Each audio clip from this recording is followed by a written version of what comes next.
Hello there.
Good morning. Give me just one more minute and we'll get going.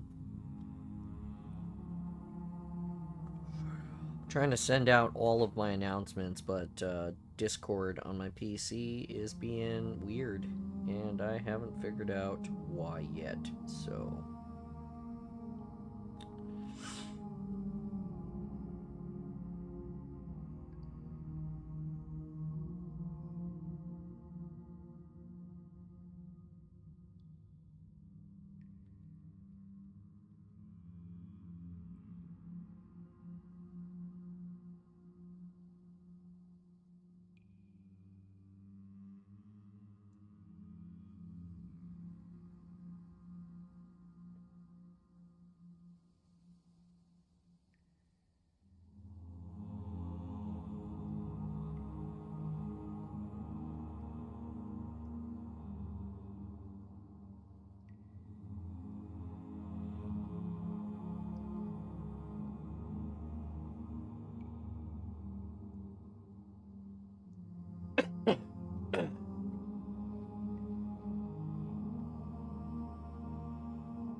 Holy shit, that was helpful. I was sitting here talking for 10 minutes muted.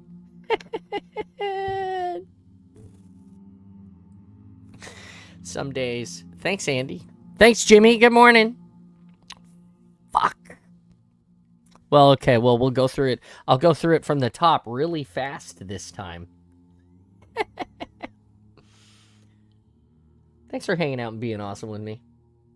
I'm Spartan John, and this is the Spartan Space, and today we're reading Mortal Dictata, Episode 5. Good lord. Jesus, I've already fucked it up. Anyway, I can't believe nobody said anything to me for 10 minutes. I don't know how long I was talking, but probably like 10 minutes. Look pretty passionate about whatever you said. Lol. Yeah. Well, I was upset because the Discord was broken. And I had to completely shut it down here and change a bunch of settings live during the awesome because it broke after we started the stream. And so then I was saying that I was really excited because I had to learn how to copy the entirety of my announcements and do them on my phone, which I've never done before. So we learned something. Yay! That's what I was saying. And then I said that I got this brand new T-shirt for came in the mail this morning. I accidentally ordered 2 of them. So the great news is that me and my son have the same T-shirt. We're going to wear it together when we go to Ichiro Jersey night. And because I didn't have a lot of time, I threw it on right before the awesome because it was brand new from with the tags on it and everything. And that I then had to find a hat that matched it. And this was the one that I found that had a panel on it that matches the shirt. It was the best I could do in like 5 minutes. Not that it super matters. And he said the Mariners got hosed last night. We lost 9-6. 2 nights in a row we lost to the Yankees. They scored 19 runs in 2 nights on us. To our 9 runs. And I don't think 9 runs is a little number, but 19 is a lot to give up. We're going to have to do something about that, the Mariners. The Yankees, at this point, were one of the worst teams in baseball when we traveled to see them. And they continue, my entire lifetime, they continue to be the bad guys in the Mariners story. Always. Even when they're shitty. Gotta figure it out. And then, yeah. Oh, I said that I did some bat drills with my son last night. I've been doing the drills with him, so we've been swinging the bat, and he's been swinging the bat. I've had him do them several times. My shoulders are pretty sore today. Look sharp, my man. Thank you. My shoulders are pretty sore today from doing those. I'm going to do them some more. I'm been swinging the golf club some in the off time. And I've been sanding the ship, is what I was saying, in the off time, because I want to get to the point where we can paint it and actually start taping it off and painting it. So even when I'm not on the awesome, I've just been sanding a lot, to the point where I'm starting to get that sensory issue on my fingers again from sanding all the sanding. Hand sanding is my favorite. 3D prints especially. After hundreds of hours of sanding, you start to sand for about 15 minutes and your fingers get this numb. It's hard to explain. It's sort of like numb, but then it's terrible. Turns my stomach when I get it. Anyway, but we'll be doing more of that soon. And we have minis to paint. I was trying to tell you guys that I was able to get a wet palette for my paints so that I could paint my minis more efficiently with my expensive paints that you guys have helped me purchase through your subscriptions and all of that. And that'll be here on Saturday, and then we'll be able to more effectively paint some of those minis, and we're gonna do some of that on the stream too. I'm still fiddling in the off days with how my cameras are set up so that I can get you down onto what's going on and still have this interaction with you as well. Anyway, we'll figure it out.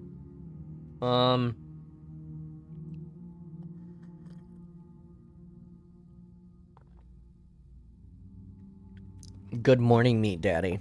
And good morning, Fox. 1,595 followers today on Twitch. We're gonna try to get to 1,600 again. Today's a popular day, so we'll see how it goes. Yesterday we missed all of you. It was kind of a slow day, and it's okay. But yeah, I hope you guys had a great Wednesday. It was a Wednesday, right? I hope you guys had a great Wednesday. For anybody who didn't stop by, you missed a lot of fun. We played some new Halo modes and stuff. I was in the booth all day. Oh, hey. Recording great things, I'm sure. 166 subs on YouTube. Dude, that's so cool. We're getting bigger and bigger everywhere. I've now been offered sponsorships through Twitch. I'm not going to take advantage of any of them because they're all games that I'm not going to play. Sorry, not sorry. But hey, we've got to a place where we could do that now. I think that's pretty cool. Anyway, OST is provided by Ambient Wonders. It's Installation 00, doing more things than just being himself.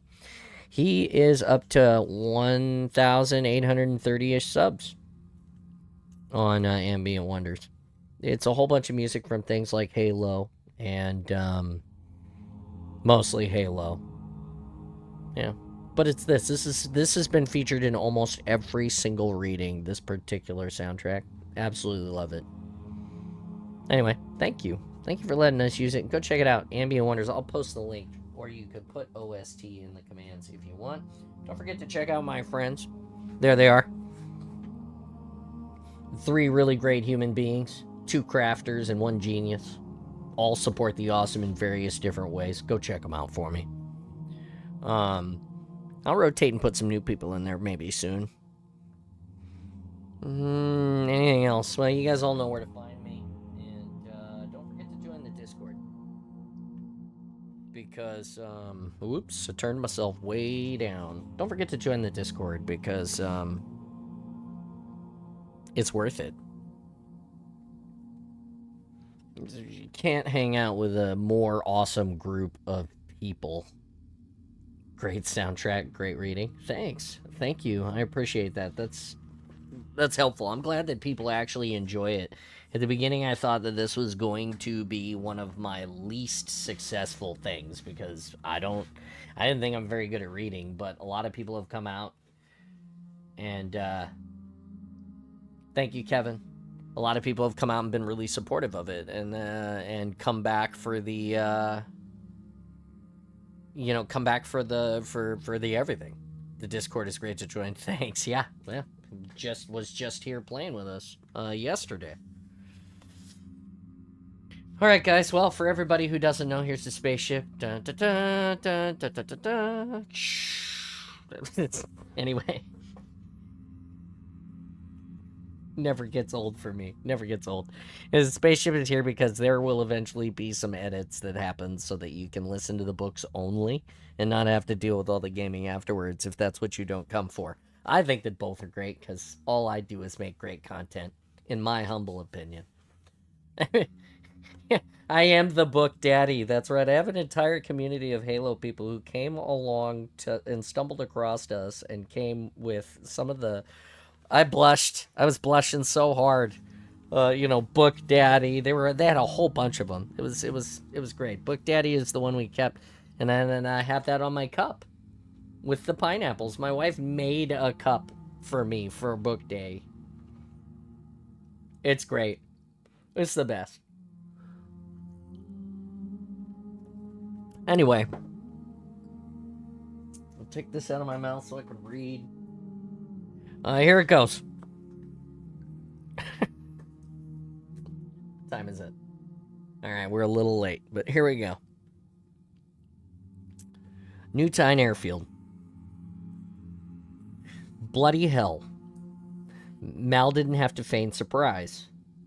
The Calypso-class recovery dropship, sitting in the dappled shadow of a camouflage net, looked like it was one of the first airframes off of the production line. I thought these had been scrapped when Nelson was a boy. Still does the job, Staffen said. What are they, 36 years old now? No age at all for a ship. perfect for quick transfers. Mal didn't ask how he'd acquired it. He was trying to work out how he'd keep tabs on the movement, because Calypso's had slipspace drives, not big ones like warships, but useful enough to get you out of a tight spot, or make it hard for you to guess where you were if the pilot wasn't saying. His neural implant, his personal transponder to avoid friendly fire, or just help someone to locate his corpse, was already well outside of Stanley's range. Well, we might not have BB's fragment, but we do have a transponder. He glanced at Vaz. He'd served with the bloke for 6 or 7 years now. As good as a lifetime in a war. And he knew every thought in his head. It worked both ways. Vaz caught his eye as they climbed into the Calypso. Next time, we'll have BB on board then. Meanwhile, improvise. Vaz just nodded at him. Mal hoped he'd said yes to the right unspoken question. Aren't we going to suit up? Mal asked. 6 emergency suits rated for 1 hour in the aft locker. Stefan didn't seem to be bothered about putting one on, but we're not going far. Far wasn't so much the point as airworthiness or hull integrity. An hour was 45 minutes better than they'd had with regular ODST armor anyway. Mal tried to look on the bright side and wondered if he could still get an emergency suit on and sealed in 25 seconds like he used to. As they slid into the crew bay behind Staffen, he saw another man sitting on one of the bench seats along the bulkhead. 30 or so, with medium brown hair and pale eyes he'd definitely seen before. He had to be Staffen's son. Edvin, this is Vaz and Mal, Staffen said. Guys, this is my son. Mal took comfort from guessing that right. His detachment kicked in as he focused on 1,700 meters of metal and composites that he needed to retrieve or destroy. But now, he was looking at Naomi's half-brother. The root of all of this trouble was a simple but bloody horrific explanation that he could have given them right then and there on the spot. And what would Staffen say? Oh, thanks. Mal, glad we cleared that up. So my girl was kidnapped and subjected to hideous medical procedures to turn her into a child soldier, you say? So I wasn't imagining it at all? Well, no hard feelings. Have a cup of tea. Mal clenched one hand and dug his fingernails into his palm to force himself to change tack. Edvin moved along the bench to make more room. You okay, he asked. You don't throw up, do you? Fine, Mal said, really. Vaz settled down, slipped his hand into his pocket. But Mal didn't even catch him placing the palm-sized transponder. He just saw him fumble at the side of his seat to secure the safety restraints, spending a second longer doing it than he needed to. Then he looked up at Mal with a faint smile. Maybe it would have enough range, or maybe it wouldn't, but they could always try. Vaz craned his neck to look forward to the cockpit. All innocence. No pilot yet? Edvin leaned across to a repeated panel and pressed it. We normally use the AI. I could fly this, Mal lied. He could probably guess his way through it, though. And all he really needed was sight of the nav screen so that he could see the position.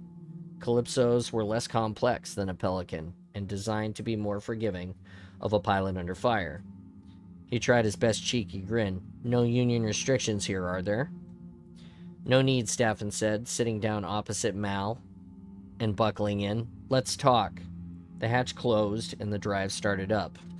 A familiar low grumble that rose into a whine and peaked off of the scale of human hearing, leaving an itch at the back of Mal's throat. The ship lifted off. But it's got a maximum range. Calypsos don't have the power for big jumps. Wherever Inquisitor is, she's within a tight radius. That's something. Staffen leaned forward. Why didn't you desert during the war? Seems to be the smartest time to do it, rather than wait until it's over. The UNSC has time to hunt you down now. We don't abandon our mates in the middle of a fight, Mal said. He found himself on that borderline between knowing he was acting but feeling genuinely offended by the idea that he'd run out on his fellow Marines. We're just a bit naughty, not cowardly assholes. That seemed to go down well with Staffen. He smiled. Mal almost wished he hadn't. He found himself wanting to like this guy, still unsure if that was based on sound instinct or colored by his friendship with Naomi. So what's special about this ship, Mal asked. I hear a large chunk of the Covenant's second-hand fleet ends up being part exchanged through New Tyne anyway. Staffen nodded. Have you heard of the Pious Inquisitor? Shit, yes, no need to lie there. Authentic distress, see? She's glassed Earth. Well, a bit of it. But she was only trying to be helpful, at least the second time around. Well, I've acquired her. To level the playing field. You think you're going to need to? Trebuchet was only suspended, not terminated, as far as I know. But that was 30 years ago. Indeed, Staffen looked distracted for a moment. But in case we need to defend ourselves, it's wise to be ready. Mind me asking if the hinge heads are going to be looking for her? I bought her from the Kigyar, and didn't ask too many questions about provenance, if that's what you mean. You better give her a really convincing respray and change the plates then. It was almost too good to be true. No, it was too good to be true. They'd come here to spend months working their way into an organization with the objective of finding Inquisitor. And here, they were being taken straight to the ship. Vaz glanced at Mal. Maybe their cover was blown already, and there was a nasty surprise waiting for them on the other end. Mal sized up the crew bay to work out who he'd need to take out first, if things went pear-shaped. Vaz just half closed his eyes for a second. I know I'm working that out too. Their relative positions made Staffen the natural target for Mal. Sorry, Naomi, after all of that shit, I shot your old man. No, it's not going to end like that, not if I can help it. It was just Edvin and Staffen. Mal was damn sure he and Vaz could take the both of them. But that would leave Spencer in a difficult spot if he wasn't compromised already. How long have you lived in New Tyne? Mal asked, trying to work out what was normal conversation for deserters. Over 20 years. Have you got family? Not anymore. Me neither, said Vaz. Well, you should make it a priority to get one. Staffen nodded to himself, and keep it. Mal was wondering just what meaning he'd have taken from Staffen's conversation if he hadn't already known too much about him when the Calypso deck began to shudder. The dropship was spooling up for slip space. Mal had hardly noticed jumping to slip in a bigger vessel, but Calypsos were 15 meters and designed to get forces out of a tight spot fast, not in comfort. For a second or two, his chest felt like it had been emptied of all of its organs before someone dumped them back inside of him. He wasn't even sure which way was up until he focused on the opposite bulkhead again. If that was what Osmond felt every time the Stanley jumped, he felt sorry for her. She was a notoriously wobbly sailor. But as Devereaux said, if sickness didn't crimp Nelson, then the 26th century equivalent wouldn't crimp Osmond. Osmond, does she ever have time for a bloke? Where does she live? Does she get someone to water her houseplants while she's off destabilizing the galaxy? She had the same emotional baggage as Naomi, except she seemed a lot more normal. The thought that Oni was a more nurturing environment for a teen than Halsey's Spartan training was disturbing on too many levels for Mal to even think about. He checked his watch and timed the transit, collecting whatever data he could for BB to crunch later. You don't ask too many questions, Edvin said. Vaz looked up. We're Marines, he said. We don't expect to get any answers. Yeah, the lack of planning and communication is what makes the Corps so much fun, Mal added. Like a mystery tour. 9 minutes later, his Viscera deserted him again, and the deck rolled. They were back in normal space. It was hardly worth warming up the drives to do a small jump like that. Maybe it was the ship's limitations, but it was probably just some sensible OPSEC to prevent anyone telling them. Here we are, Staffen released his belt and squeezed through the cockpit hatch. The battlecruiser Naomi. Mal got up and took a look through the forward view screen. It was hard to pick out the ship in space until something illuminated it, but he could see the black void where stars should have been.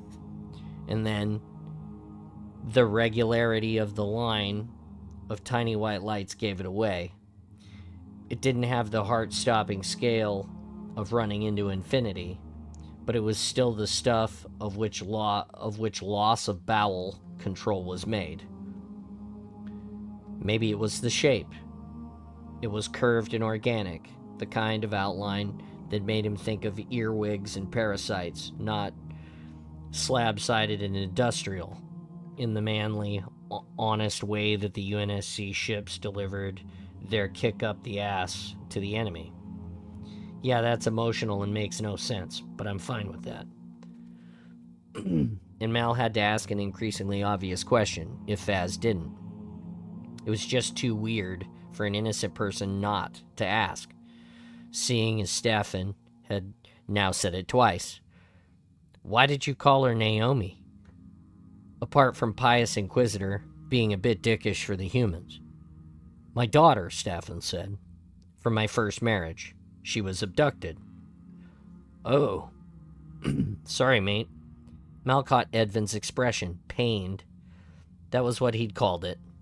Mal wasn't sure if it was embarrassment because Edvin didn't believe his father's story, if Staffen had even told him the details, or if it was just unhappiness about one of those family wounds that had never healed.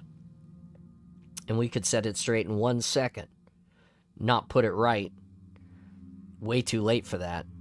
But every time I don't say something, it's getting worse. If and when we tell him, he's going to wonder what kind of bastards we are to sit here and say nothing to him. And Staffen was now a bastard who could glass earth. When you were a hammer, as Mal accepted he was, then everything looked like a nail. It did no harm to start testing the waters to see if there was a different solution. Can I call you Staffen, or do you prefer Mr. Senska? Mal asked. Staffen will do fine. Just so I don't say the wrong thing at the wrong time, is there anything you want to tell me before we go any further? Should there be? If you've called that thing after your daughter, I'm assuming there isn't already another ship called Naomi. So a battlecruiser isn't your average tribute to someone you've lost. Staffen looked into Mal's face so intently that it felt like having brain surgery. Mal wasn't sure the old man could see every thought and memory scrolling in his retinas like some confession heads-up display. The very pale, boiled-looking eyes didn't help one bit. That's a damn good question, Staffen said. I'll explain when I've got my own head on straight about it. Let's talk after we dock. He leaned back into the empty cockpit, pressed something on the console, and the ship powered up again, to move steadily towards the stern of Pious Inquisitor. No, Naomi. That name was going to cause some confusion for radio procedures, Mal decided. But that was at least the least of their problems. He'd stick to Inquisitor. Inserting the word Naomi into most of the ship-handling phrases they used was just too freaky for him. He couldn't tell that the dropship had maneuvered through the aft port of the shuttle bay doors until the light levels changed.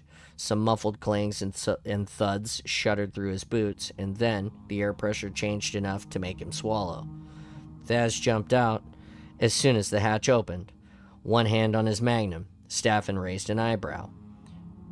There's only one member of the crew on board, he said, I promise. Fine. Vaz was still checking out the hangar. Mal could tell he wasn't putting on an act. They were on an actual deck, not in one of the upper berths that held vessels in place with gravity anchor. But my paranoia often comes in useful.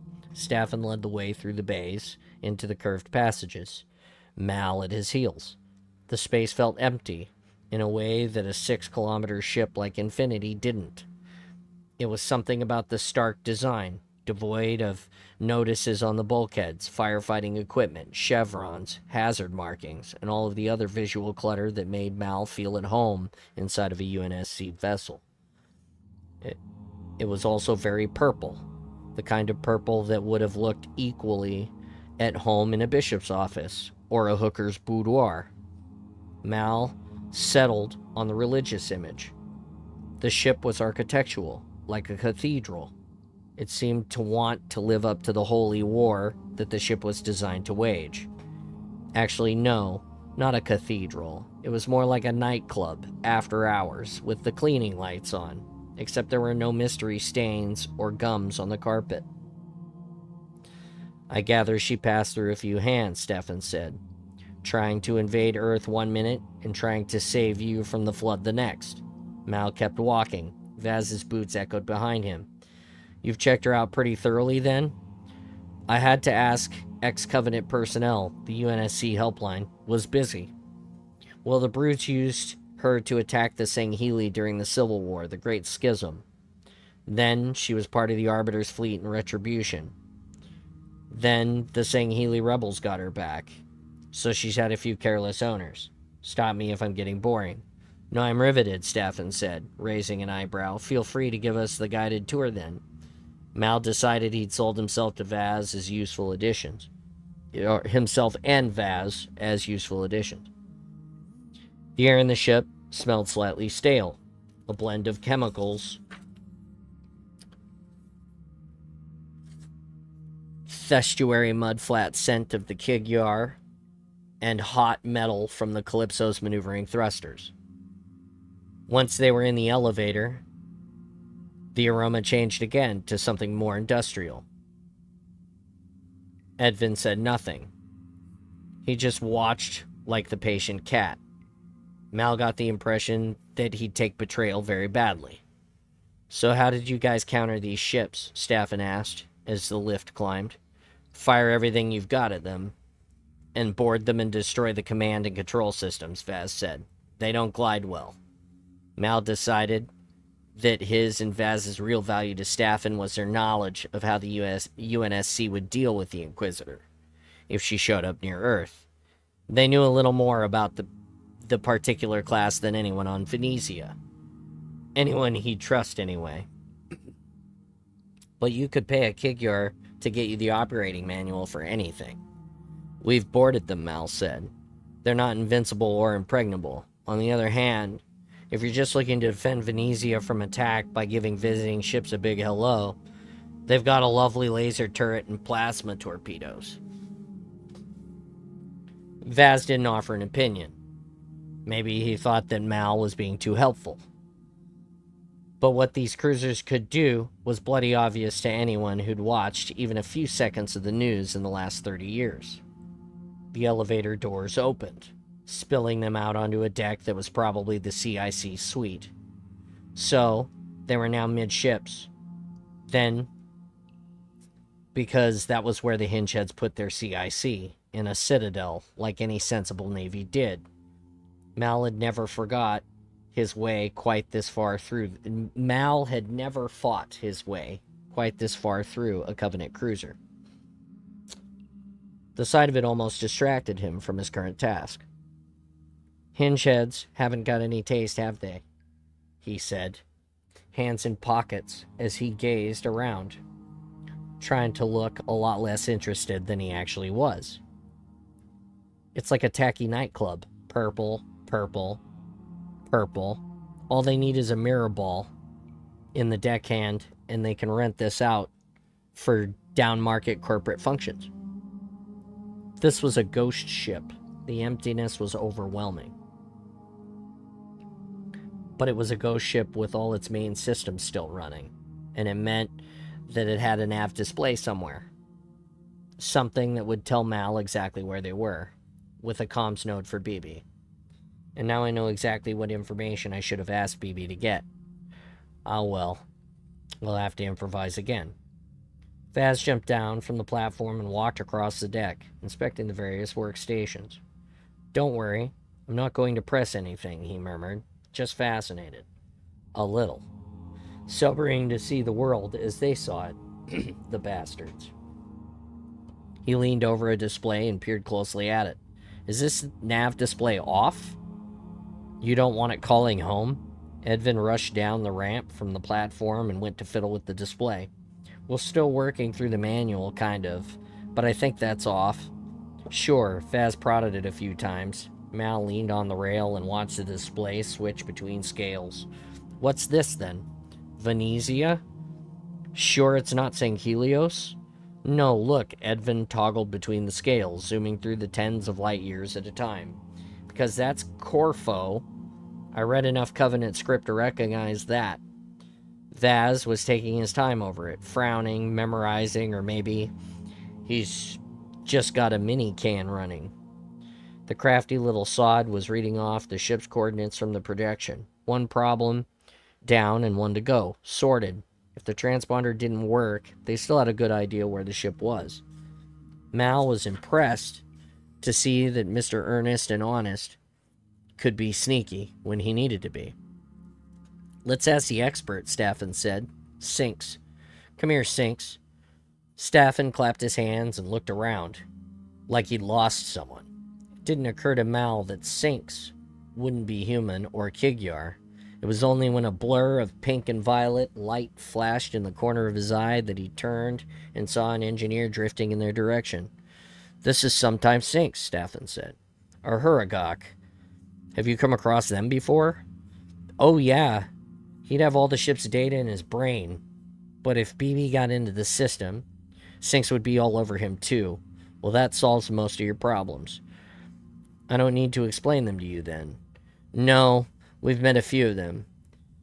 Faz beckoned to Sinks.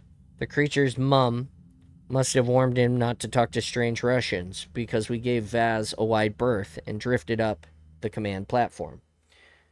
You're lucky to find one these days. Most of them disappeared when the Covenant fell. The Kigyar who supplied the ship said they found Sinks in a wreck. He's not part of his original complement. Staffen pointed to the nav display. Sinks, is that nav system transmitting any signals to Sankhili? Sinks drifted down to the deck level and examined the display with fluttering tentacles. No, his translation caller gave him a plaintive little male voice like a bullied clerk. I disabled the link as you requested. Thanks, Sinks. Tell the new one not to destroy things. You mean Vaz? It's okay. Vaz works for us. So does Mal. Here. They're not going to destroy anything. Wrong. All wrong. What will the Masters say? So much destroyed. Don't worry about us, Sinks, Mal said. We'll behave. Engineers all had their funny little ways. Sinks' lights were flickering on and off, the Huragok equivalent of getting a bit red in the face. He definitely wasn't happy. Is he always like that? Mal asked. I'm getting used to him, Staffen said. Sinks rose from the deck and circled Mal, head jerking back and forth suspiciously, and then moved in to hang next to Staffen, as if he was hiding behind him. He understands me fine, but I'm not sure I always understand him. The Kigyar destroyed the work of the Forerunners, Sinks said. It's wrong. It must be stopped. They're not going to destroy anything, Sinks. It's okay. The Masters will return, and they'll blame us.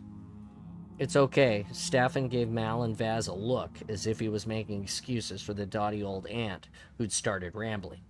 The Kigyar glassed a Forerunner site as a demo. You know about the Forerunners? Mal was starting to realize how much knowledge he took for granted.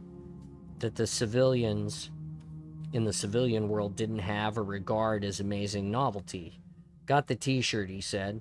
I've even got a mate who can read their language. Oh, we're a little behind the curve then. It's what the whole war was about. Really? Don't worry, someone will write it all up for you one day, and you'll be able to watch endless documentaries about it. Mal had Staffen's attention now. Anyway, you're right. Huragok are very touchy about damage to Forerunner artifacts. He got pretty upset. He keeps going on about it. Yeah, they don't like anyone doing that, Mal said. Shit, the ventral beams still work then. They're very protective of anything the Forerunners left behind. Bit sad, really. Have you told him they're never coming back? I think you just did. Whoops. Mal looked at Sinks. Sorry, mate. I've got a mouth like a dockyard gate. Do they eat? Do they recharge or something? Didn't the Kigyar tell you? Mal decided to score a few more points, hoping that his dismay about the ventral beam didn't show. They can recharge, but they like a nutrient sludge. It's a mix of nutritional yeast, proteins, sugars, and fats. I can help you make some. Oh god, he must be starving. Staffen looked mortified and patted his pockets, a real granddad's gesture, and pulled out a handful of brightly wrapped sweets. I'm sorry, Sinks. I didn't understand. Here. Have this while I get something fixed for you. Mal wished Staffen hadn't done that. It was hard to see a man as a threat to a civilization when he was distracted by a creature in distress. Staffen unwrapped his sweet and held it out for Sinks, who fondled it in a blur of cilia for a moment, probably checking its chemical composition. Then his tongue shot out and he started licking it. They like the sweet stuff, Vaz said. You got a friend for life now. Edvin was leaning on the rail at the edge of the command platform, shaking his head and smiling. That's so cute. Better not let Kirsten see it. She'll want one. Granddaughter, Staffen said. She'll love the pink lights, too. Sinks seemed to be demolishing the chunk of hard-boiled sugar pretty fast, and pretty impressive feat without any teeth. His rasping tongue dissolved it down to the last sliver. Then he licked his tentacles and waited patiently. What are my instructions, he asked. The ship is repaired. I have improved the dropship, too. I have no more work. Staffen gave him another unwrapped sweet. Just look after the place while I find something else for you to repair. Protect the ship in case anyone shows up to try to seize it. Got that? I understand. Sinks slurped happily. The poor little bugger was probably just knackered and in need of a sugar boost. Are any means forbidden to me? We'll avoid using the weapons except as a last resort. Just keep intruders out. And remember the drill. If we miss a scheduled signal to you, you know what to do. Do what? Glass Sydney? Call the militia? Bloody hell. Mal had never thought of giving engineers access to weapons systems, but they were like an AI in their very own way, and if they could rebuild systems, then they could almost certainly use them. And there was a bugger all you could do to keep a Huragok out of a system anyway. It was a bugger that all you could do to try to keep a Huragok out of the system anyway. It was a scary thought. Mal had taken their quiet obedience for granted. But Sinks obviously liked Staffen. It seemed to be mutual. Maybe it was some kind of bond between mechanics, or just a response to a bit of kindness from a grieving man who'd never set out to be an arms dealer. There doesn't seem to be anything he can't do, Staffen said, almost proud. He's like a fantastically clever kid. That really stung. Mal caught Vaz's eye and got a faint hint of reaction. It was tempting to jump to some amateur psychological conclusion about Sinks filling the gap of another very smart kid that had left a hole in Staffen's life. On the other hand, maybe he was just stating the obvious. Venezia now had the use of a battle cruiser, and a man with a grudge had control of it. But how that all slotted together into a threat Mal could divine was still a mystery. I said I'd explain it to you about my daughter, Staffen said suddenly, in case the UNSC told all of you boys that the colonies were hotbeds of terrorism for no good reason. My little girl was abducted, and I think some Earth authority was responsible. I spent my life looking for the truth. Mal searched for exactly the right words, scared that he would not find them. He had one shot at getting this right and gaining Staffen's trust, so he could get a comms channel set up to backdoor BB onto the ship. It was a knife-edge moment. If you find out, what will you do? He asked. Staffen gave Sinks another sweet. The Huragok slurped at it, watching Mal with 6 suspicious, beady black eyes. The guilty will be punished, Staffen said. I'll have my revenge. Mal opted for a silent nod.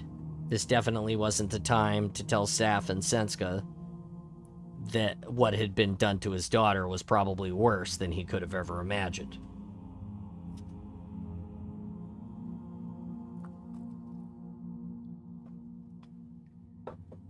Chapter 7. Is Oni one happy family? Oh please, we've got 4 divisions, officially, and only one of them knows that we've actually got more than that. There's Section 2, made up of PsyOps and PR, who each kid themselves they're not like the other at all, which tells the lies. Section 0, which thinks it spies on everyone else, tells lies to Section 2, and thinks it tells lies to Sections 1 and 3. Section 1 does stuff we can almost talk about, the interface with other branches, and Section 3 does the stuff that we can't talk about, or else it would have to kill everyone in fascinating and groundbreaking new ways. Technically, you're not a numbered section at all. You're the Praetorian Guard for Synconi, in a way, and we just call Synconi Staff Corps 4, although it's actually in Corps 5 of Bravo 6, and DCS reports directly to it. You'll note I didn't mention HICOM, and that's because all ONI sections lie to HICOM and tell it that it's the most powerful body on Earth, which generally works well at keeping the old buffers convinced that they make the decisions.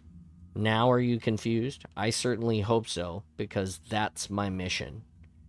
This was taken from BB explaining the perceived structure of ONI to the rest of Kilo 5, and only partly joking. Captain's Day Cabin, UNSC Port Stanley, off of Venezia, 4 hours after last scheduled radio check. Mal and Vaz had now missed 2 radio checks.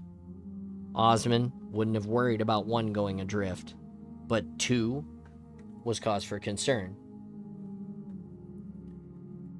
If it went to 3, she'd have to mount a rescue operation. First, though, there was still Mike Spencer to ask for enlightenment. She checked the local time to see if she'd get an instant response. Damn, the analog clock display set in the bulkhead read 18:30, and it was Wednesday. He'd still be at work. Secure calls went to his house, because he couldn't risk carrying personal comms that might compromise him if he was searched. So the best she could do was leave a message. It hardly seemed the stuff of espionage, or what it was made of. What do they do in undercover when this happens, BB? She asked. BB popped up on the desk and nestled between the Admiralty Manual of Seamanship Volume 2 and the spill-proof coffee pot. Well, their secret agents always rushed out of restaurants without paying, never used the bathroom, and have shootouts in the streets in front of passers-by who never seemed to take their picture and splash it all over the public net. So are you sure you want to use the world's worst TV drama as a training manual for real-world intelligence work? I see you're not a fan. People believe it all, you know. I was actually planning to call Spencer and check before going to action stations. I'm sure Devereaux can punch her way through a locked door, and Phillips would throw himself into it without endearing but inappropriate courage. But you'd still have to send in Naomi in the end. If we need to pull out Mal and Vaz, then our cover is blown anyway. And Spencer's. This is why I should go on all the missions. Didn't help on saying Helios, did it? Hardware problems. We were doing fine otherwise. Whatever medium we put you in, it'll be subject to damage that could disable you. Osmond knew she was capable of doing this herself. She'd been a field agent for a few years, and not just in operations against the Covenant. In every war, long or short. There'd always been humans who'd undermined their own war efforts. Not by being active traitors, but by doing their own special damage through profiteering, corruption, strikes, and all of the other shitty little antisocial things that made life unnecessarily tough for everyone else. A species under threat of extinction should have been too public-spirited to stab itself in the back, but it wasn't. She still hated the human assholes even more than she hated the Covenant. They should have known better. They should have done better. If I could cope with working undercover in the arms industry or trade unions, I can handle Venezia. I've been keeping an ear on the comms chatter, BB said. But there really isn't much coming out of New Tyne. Just their ATC clearing freighters. They've learned to be a bit tight-lipped. Or maybe they've got some snazzy tech. No, I suspect they're just good at keeping their mouths shut. No technology can crack silence, not even me. Okay. Osmond slapped her palms on her thighs. I'll leave a message for Spencer on the Spooko phone. And if we don't get an ops normal from Mal and Vaz at their next scheduled check, we'll start search and retrieval. She keyed in Spencer's secure code and call sign, Kilo 39, and waited for the system to handshake. BB's box dimmed and darkened for a moment, as if he was fading. Mike, it's Oz. No calls from the lads today. Is everything all right? Please let me know. Even on a secure channel, Osmond was happier, keeping things short and vague. She ended the call and looked for something to keep her busy while she waited for the next window. So how are we doing with the extra dropship? Fleet Auxiliaries dropping off a Pelican and an old Calypso drive at Anchor 10 tomorrow by 1800. BB said. I suggest that Devereaux and Naomi go and pick it up and take Adge with them. They can fit the upgraded slipspace drive and Naomi can fly it back. Better than taking Stanley off of station to collect it. Okay. Naomi's happy with that, is she? I've offered to have my fragment ride shotgun with her neural implant if she doubts her piloting skills. So we have to ride off those two for 24 hours. Subject to Mal and Vaz not needing extraction. Fine, we'll decide that after the next radio check. Waiting for that was worse than waiting for paint to dry. Osmond killed some time by reading Phillips's transcripts of the intercepted voice chatter and watching the live feed of the Sangheili remotes. The feed was a little miracle she had rapidly started to take for granted, and without Halsey, they wouldn't have had it. If the bitch hadn't pulled that stunt to hide out in Onyx, then Oni would never have discovered the Forerunner technology stored there. Like the precision slipspace navigation, the improved propulsion, and the instant FTL comms, plus a team of original Huragok to incorporate the reinforcements into UNSC hardware. So even a stopped clock is right twice a day. That doesn't vindicate her. Just thinking about Halsey made Osmond bristle. The woman was phenomenally productive, but as Vaz had pointed out, that was a bit like saying the war opened up lots of opportunities for new architectural talents. What with all the bombed cities to replace? When I'm Synconi, will I have the sense to put a bullet through her head? Or will I go on being too scared of losing her skills? She's not the only genius in this world, and one day, she'll be dead anyways. We'll have to learn to live without her. Yes, Halsey had played the you can't afford to lose me card once too often. The Huragok could do pretty much everything that she could. They were team players, and kidnapping, illegal experimentation. Illegal experimentation. And fraud would never have crossed their minds. They were better company as well. They could even bake cakes. Damn, how much longer was this going to take? Osmond switched to the ship schematic to see where everyone was. Naomi and Devereaux showed up as moving blue dots in the hangar bay.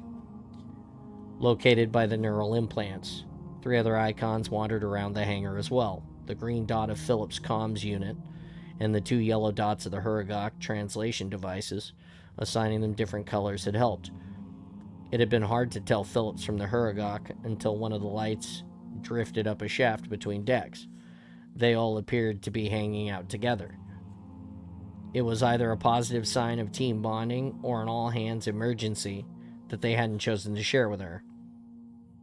She switched off the display, feeling slightly guilty and intrusive for keeping an eye on all of them. But that was what the system was for, to locate personnel and objects when necessary.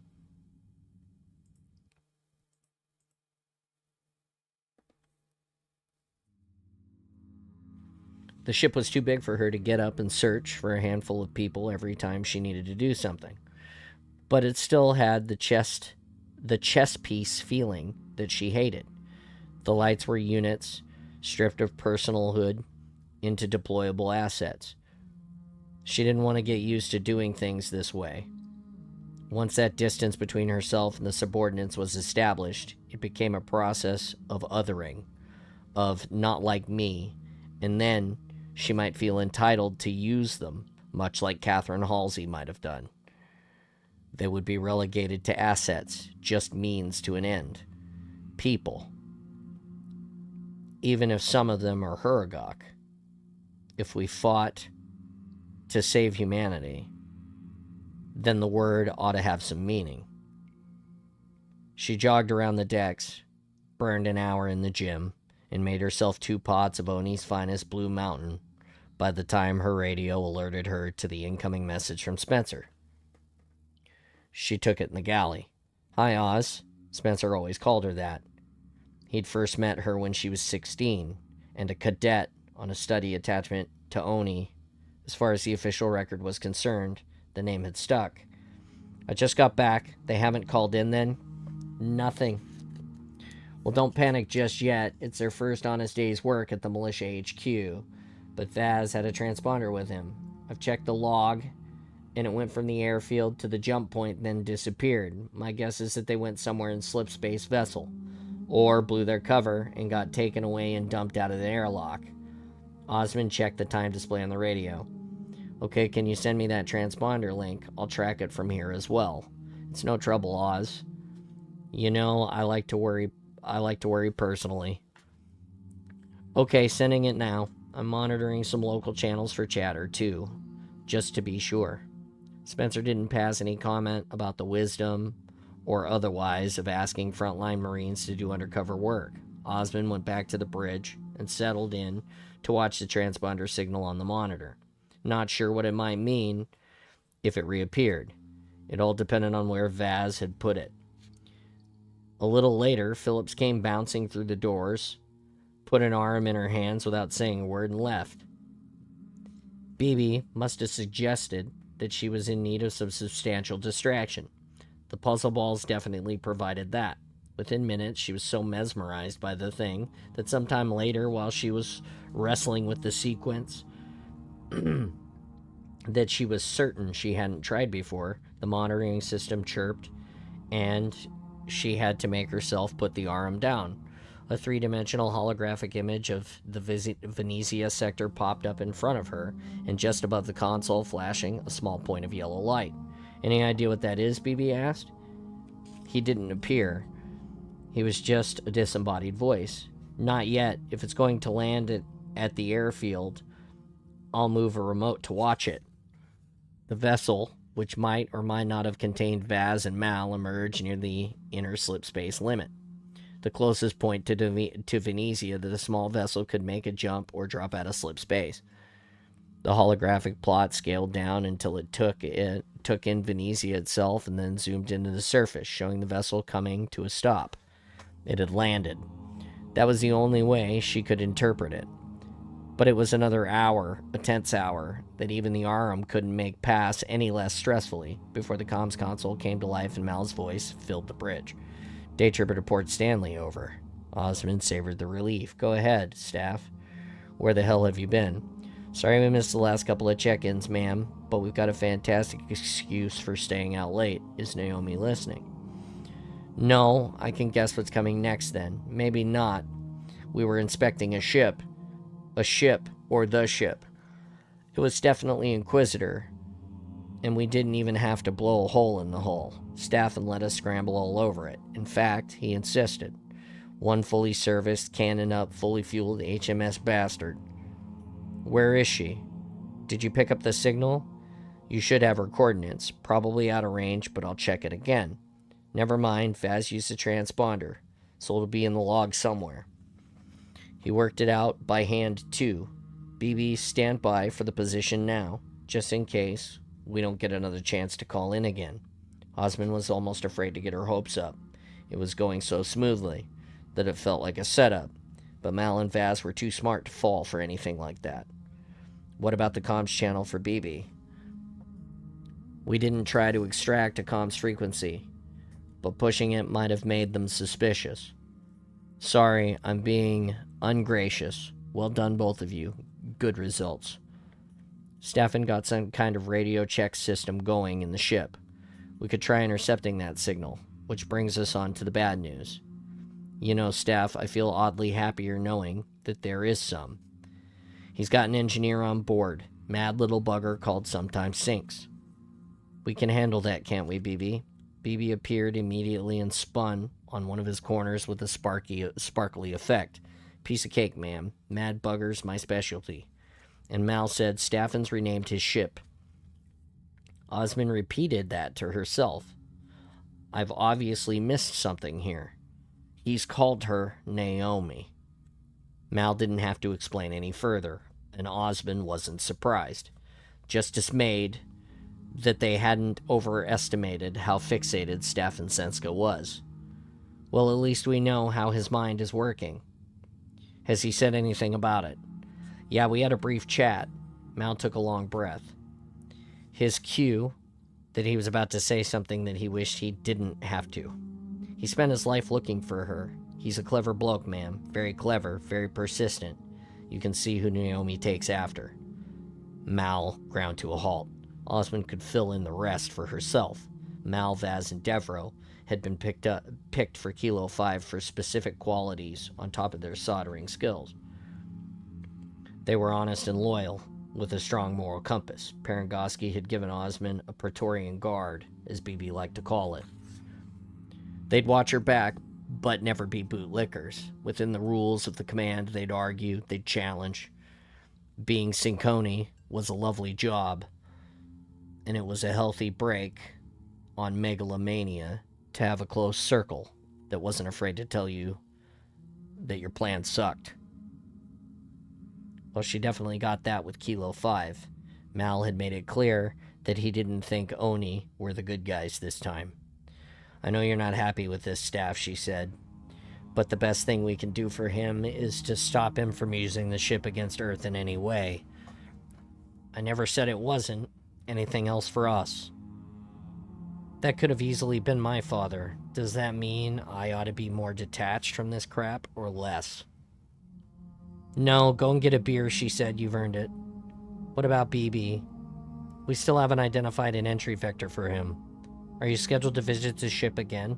Nothing planned, but can BB send a fragment down the line so that we're ready if we do? Patch in via your personal comms, BB said. Okay, there, we're connected. Got it. I'm in. I love slumming it. I'll make sure I keep you in my ass pocket then. If there's anything else, ma'am, next radio check is in 6 hours. Whatever Mal and Vaz felt they'd do their jobs. Osmond was sure of it. Keep your head down, Staff, she said, and tell Vaz well done. Osmond stood at the bridge view screen for a while, wondering how she was going to break this to Naomi. Blurted out no frills, temper it a little. It was hard to judge. How would I react if someone stopped me in the street and told me who I really was, with all the details about my family? Naomi had consented to being told, but that didn't change a damn thing about how she might feel about it. Want me to brief the others, Admiral? BB asked. Osmond watched the reflection of his ghostly blue cube track across the bridge and come to a halt in front of her. The view screen was an unbroken sheet of glass from deck to deckhead. He'd become her thinking spot, the place where she could let her mind rove and come up with solutions. The viewer was never a blank sheet. It was black and infinite. But it was also pecked with luminous proof that humanity was a small, transient detail in the universe. A blink and you would miss it. And that was an even tinier fraction of that irrelevance. Rather than making her feel helpless, it told her that all the things were possible. If she took a risk, then it wouldn't knock creation out of balance. There was a sense of freedom in that. It looks bad if you don't do it, BB, she said, but thanks. They're loafing around on the hangar deck. They usually do. It's like the mall for ninjas. I better head down then. Call me if you need me. You'll be lurking anyway. Only because my entire existence is one giant lurk, dear. Just remember that the trick is to go as your guts guide you. Overthinking expectations. What will the neighbors think? Do what you think is right. Start rebuilding the Oni you want it to be. If anyone had told Osmond a year ago that she would have adored an AI and regarded him as her best friend, she would have laughed at them. One day, all too soon, it would break her heart to lose him.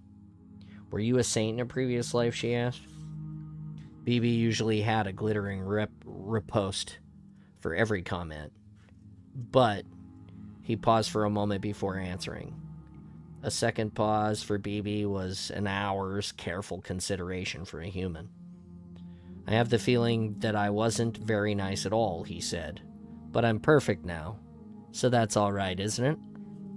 Yes, she said, I think it is. Mike Spencer's house, New Tyne, Venetia. You could have done this from the start, you know, BB said, and I'd have the Inquisitor halfway to Trevelyan by now. Mike Spencer leaned into his field of view. Oh, it's you. I know that voice. The blue box. Black box. Well, make yourself at home, buddy. You can't project your avatar from there then. No, I'm incognito. Spencer laughed loudly and sat down, arms folded on the tabletop. BB worked out that they were in the kitchen. Mal's personal radio. BB's temporary home sat on the table with the camera facing the back door, looking across the landscape of sauce bottles and jugs of juice, a pile of toast, and a steel coffee pot.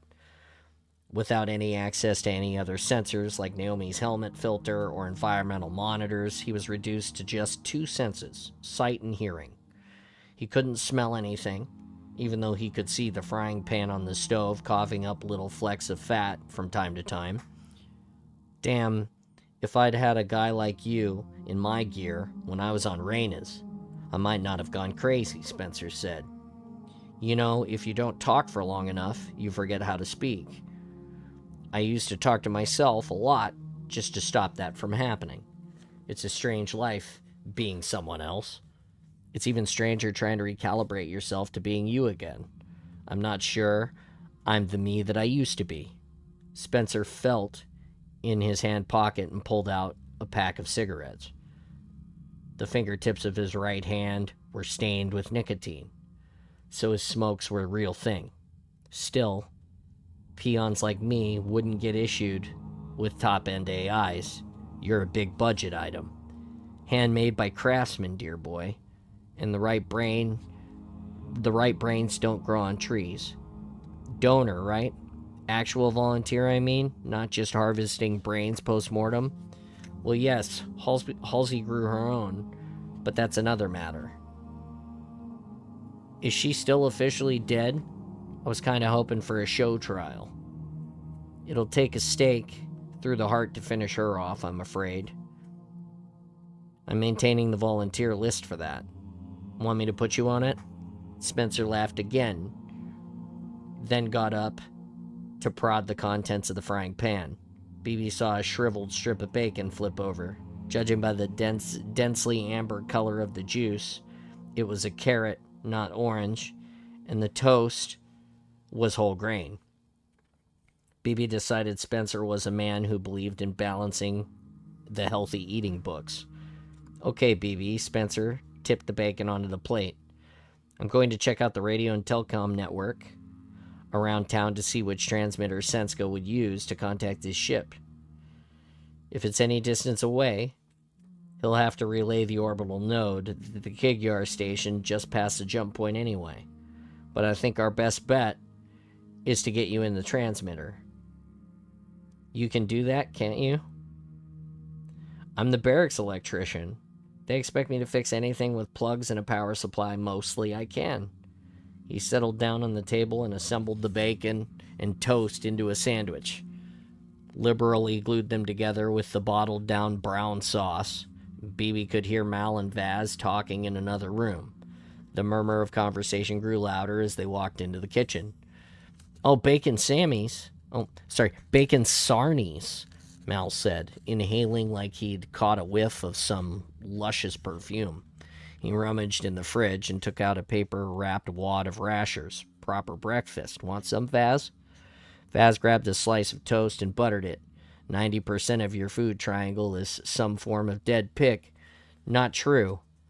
I had a vegetable last week. I think it was a tomato. You two sound chipper. Spencer gulped down his juice. I'm off now. Note that I haven't had any sleep. I've told them I'm doing an extra shift to sort out the comms in the barracks, which means I get to look at the landline and satellite plans for the entire town. Spencer left for work, and BB sat watching the ODSTs going through a fascinating morning ritual. Mal flipped his bacon like a pancake.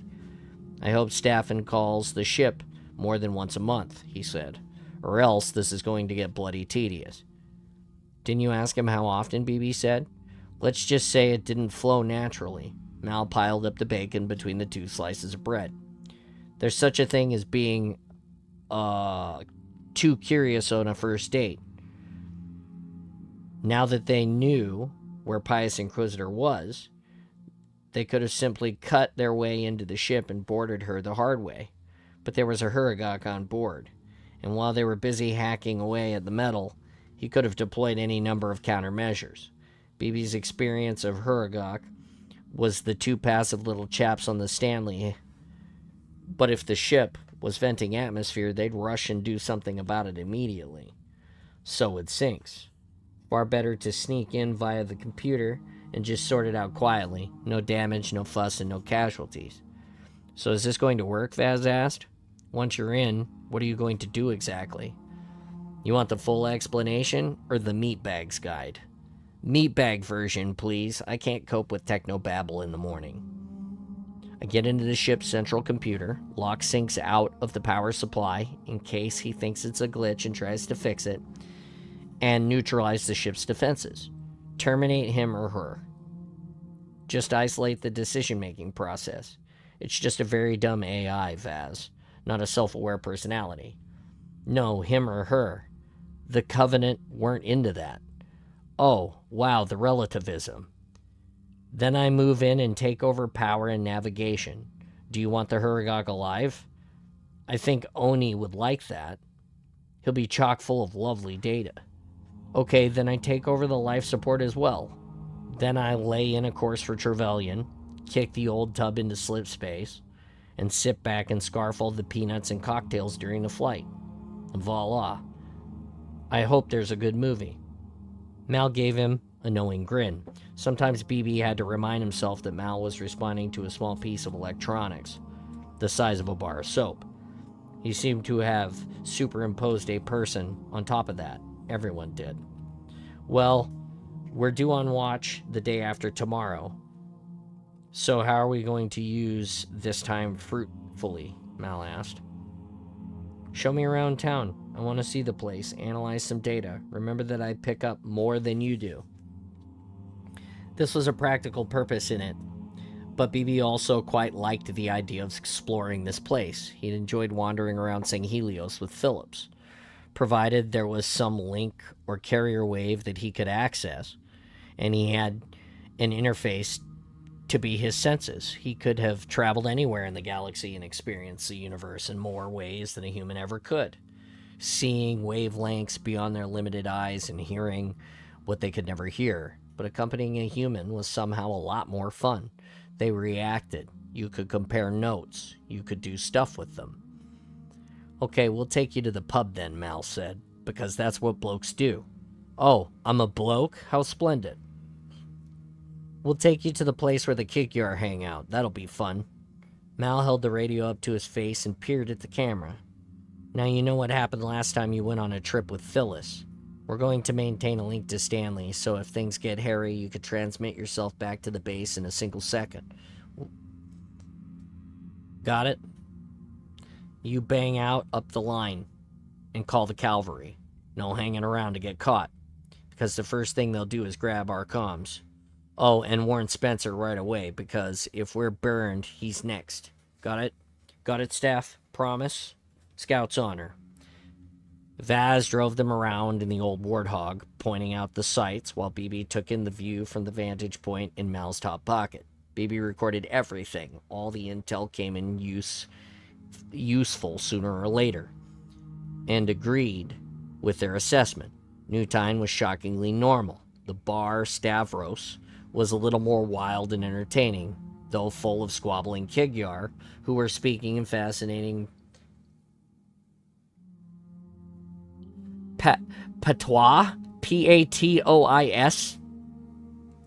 P-A-T-O-I-S. This is what you get. Patois, I guess. I got nothing. That would keep Phillips enthralled for days.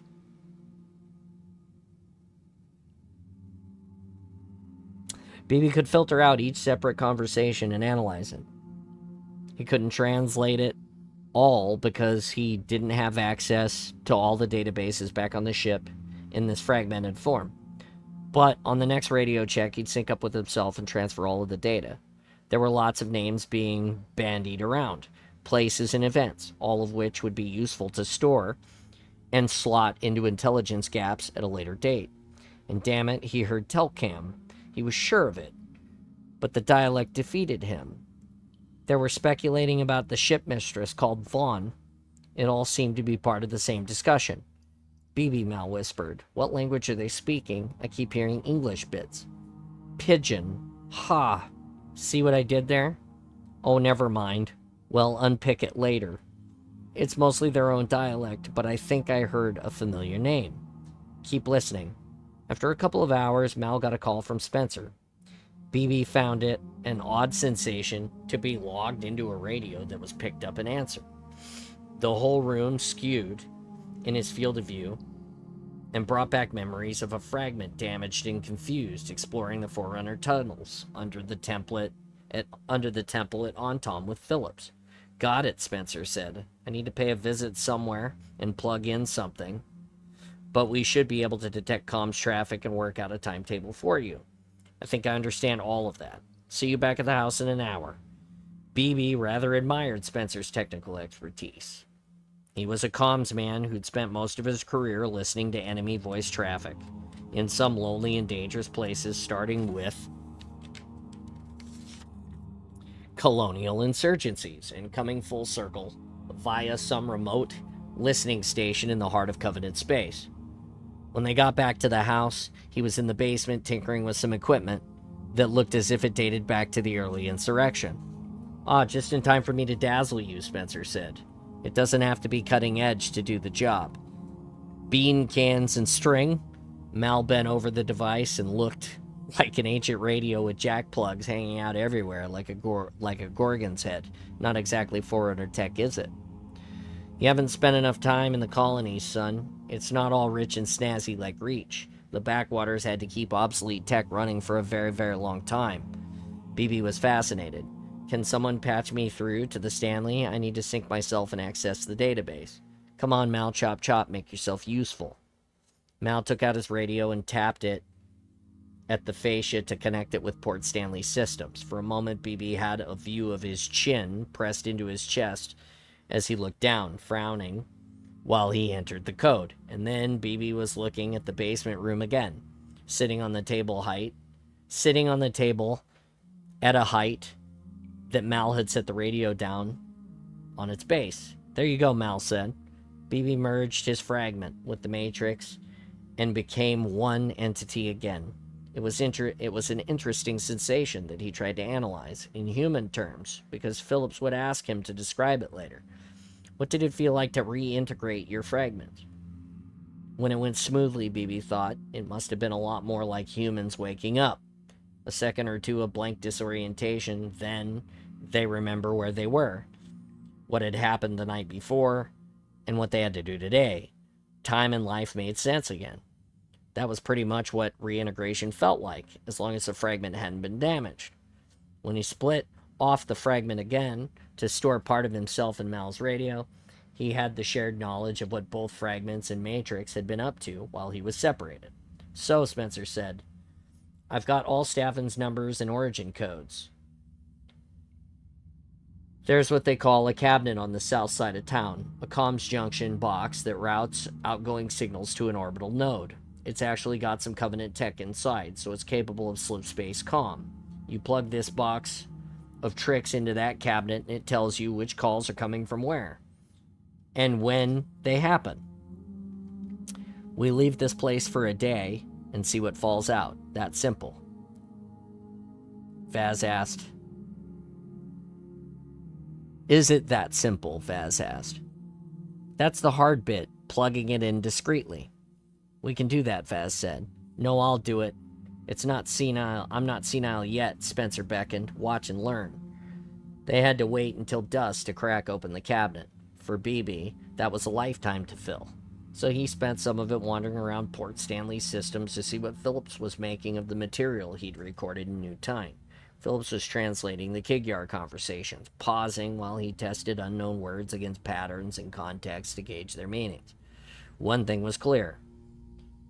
They'd been talking about Telcam, and it was confirmed that the name of the shipmistress he'd hired to find Inquisitor was Shoal Vaughn. Well, she was a popular gal right now. That was the same name that BB had heard being discussed in the bar. Spencer made his move just before midnight. Mal drove him out to the woods on the south side of town, where the comms cabinet was situated on the hillside to align with the satellite. The area was deserted, about a kilometer from the nearest house. The hardest part was getting into the locked cabinet. Spencer, always full of surprises, picked the lock as burglars had done for centuries before, with a straightened piece of wire and a thin file. The door swung open and revealed a cabinet full of old innards. It should have been in a museum. BB had never seen so many wired circuits and plugs in his life. Spencer connected the scanner, wedged it into a free space in the cabinet, and checked that it was transmitting. Now all we have to do is wait a day, he said, closing the door again. Mal and Vaz spent the next 20 hours sitting in the basement, watching movies and playing darts while they kept an eye on the remote readout from the scanner and waited for critical sets of originating numbers that would identify calls being made by Staffan. They were still studying it when Spencer came back from the barracks. He checked through the readout. I think that's the code, he said. He's calling the ship every 8 hours. What if it's not the ship? Vaz asked. Then BB just look around and come back. Stroll out there. Just before 7 tomorrow morning and plug into the cabinet. And BB can jump on board and ride the signal. BB projected a pirate hat, complete with the skull and crossbones. We'll be ready for boarding, matey. You enjoy your work, don't you? Spencer said. I was like you once, pure genius, an endless fount of bonds, mots, and wisdom. That's one way of putting it. Mal was up at 5 and BB was with him. Vaz drove them out to the hillside, parked the Warthog under cover, and the two of them crawled through the undergrowth to access the cabinet. It was about the size of a domestic stove and provided useful cover. Ready, BB? Vaz asked. I'm cammed up, and I have the knife between my teeth, BB said. He felt himself flow into a river of data as Vaz connected Mal's radio to Spencer's device, bridging BB with the comms link, figuratively speaking. Okay, you're waiting for the signal coming from code 8006361. BB cast around, waiting for the sequence of numbers and as they ran past him, ready to insert his code onto the signal. The best way he could describe it, and he knew Vaz would ask him later, was that it was like stepping onto a moving walkway while still holding onto a static rail, letting the arm stretch and infinitely behind him. How do I know what that's like? He just did. He had to move sideways and forward to lean in the direction of movement. He had to feel the carrier wave and ride it to the receiver at the other end, into the ship itself, without letting go of the rail, receding into the infinite distance behind him. He had to be a bridge. He had to be an inchworm. He had to be... Oh, he'd think of a good analogy for humans sooner or later. There it was. He just had to jump on. When he slipped into the wave, the debris of the voice signal swirled around him, a slow, meandering river by an AI standards, giving him time to think and refine his plan. Once within the hull, he'd sink into the comms and then cross via the power conduits into the main data systems, where he'd overwhelm the computer with a flurry of commands that would send it into a loop while he looked over the entire ship. There wasn't even a crew to pacify. There was just an obliging Huragok, and bang. BB hit the satellite relay that directed the signal through the slipspace link. It was like the impact from a dive into a deep water, a moment of weightlessness. Is that a real memory? And then he was off again, riding the carrier, and bang. That wasn't supposed to happen. For a moment, he stared into a void. He couldn't move forward. There was something missing, a gap he couldn't leap. He couldn't even control what happened next. The slipspace node pulled him back and then slap. He was back where he'd started, in Mal's radio. I can't get in, he said, indignant. Mal's voice was a whisper. What happened? I'm shut out. It's that little bastard Sinks. Oh shit, that's never happened before. Can you try again? BB scanned for the signal, but it was gone. No, he finished the call. Vaz's voice interrupted. Never mind, what other options do we have now? You'll need to get me on a data chip and physically insert me into the system. No problem. We can do that. We can talk our way on board again. I'm sorry. I didn't make allowance for the fact that he'd filter incoming signal. Mal disconnected Spencer's equipment and dragged it back into the trees, shuffling backwards on his knees. He's a smart little sod, that engineer, he said. I hope he isn't going to be a pain in the ass. You think he thought that up on his own, BB? Vaz asked. What if Staffen already worked all this out?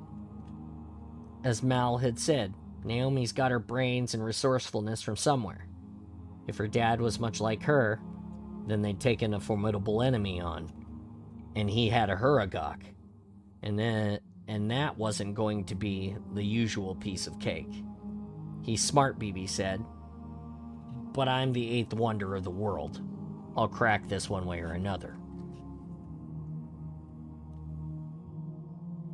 Kigyar Independent Vessels Paragon, approaching Covenant Resupply Facility, stationed on Constant Sustenance Corfo system. There was an etiquette, even in pillage. Kigyar didn't spoil what they didn't need.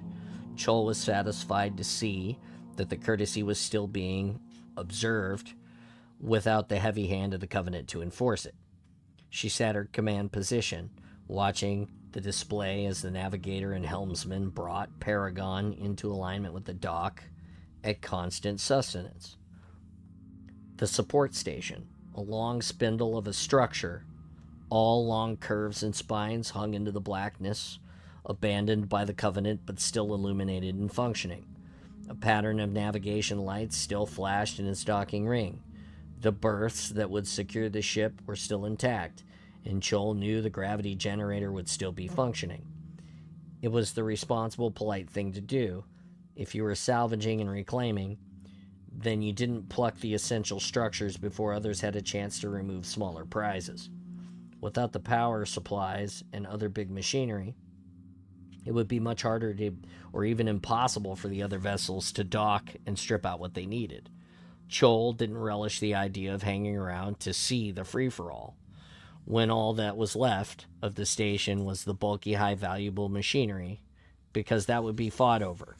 But nothing would be wasted by foolish, hasty greed. Shall we send out a reclamation team to find parts, mistress? Zim asked. Paragon shook slightly as the docking clamps secured her. We might as well make the voyage pay for itself. Parts and ration packs, if you can find any. Chol stood up and checked her pistol. But no hanging around. I've come to find eighth more, and we can't afford to lose any time. For all we know, Inquisitor could be fully crewed by now. Zim hopped onto the command seat. Chol was leaving him to look after the Paragon while she searched the station, in case she'd misjudged any of the hired crew, and they decided to make off with their ship. "Is that our problem?" he asked. "All we agreed to do was find her, not retake her." Chol had nearly let her real plan slip out. For all she knew, the crew might not have been enthusiastic about her politics, but there was no point in risking a walkout mid-mission. "The fewer excuses I give Telcam to renege on paying the rest of the fee, the better," she said. "Now I've got to find Eighth and see how helpful he's willing to be." She gestured to her two biggest, most aggressive crewmen to follow her. "Nalum Bax with me." The moment she stepped out of the hatch and jumped down onto the walkway connecting to the berth and the hub of the station, she could see how much material had already been stripped out of the structure.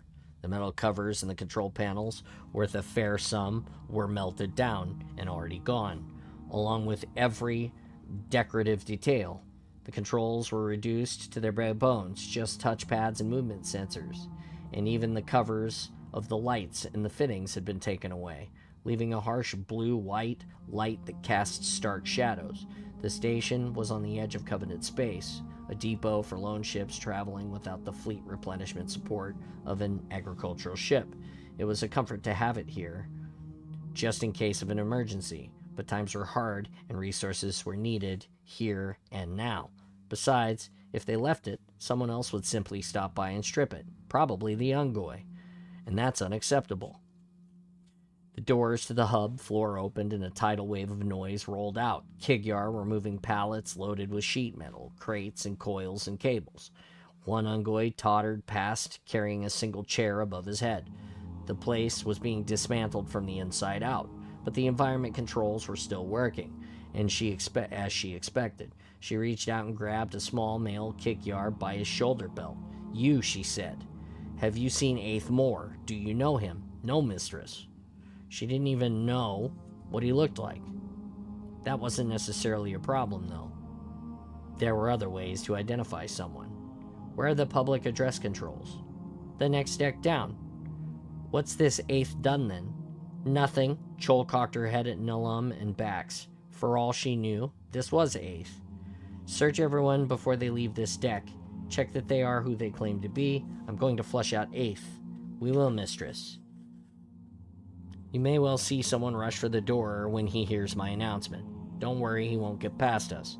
Nalum and Bax went back to the exit to guard the doors, hands in their holsters. Chol headed for the next level down, the flight controller center, which was much less busy than the hub deck.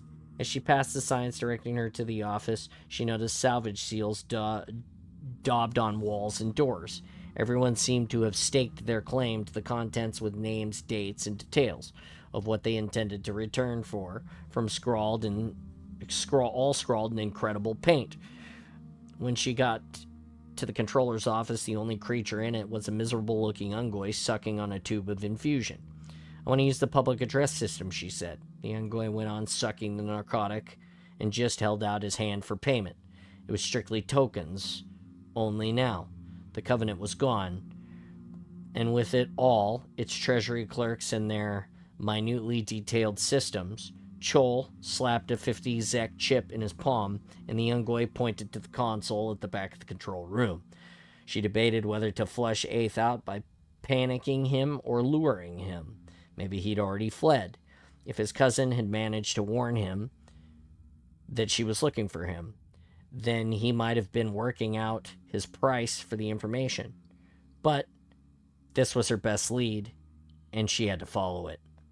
She leaned over the controls and pressed the transmit key. "Eighth Moore of Anne," she said. "Eighth Moore of Anne.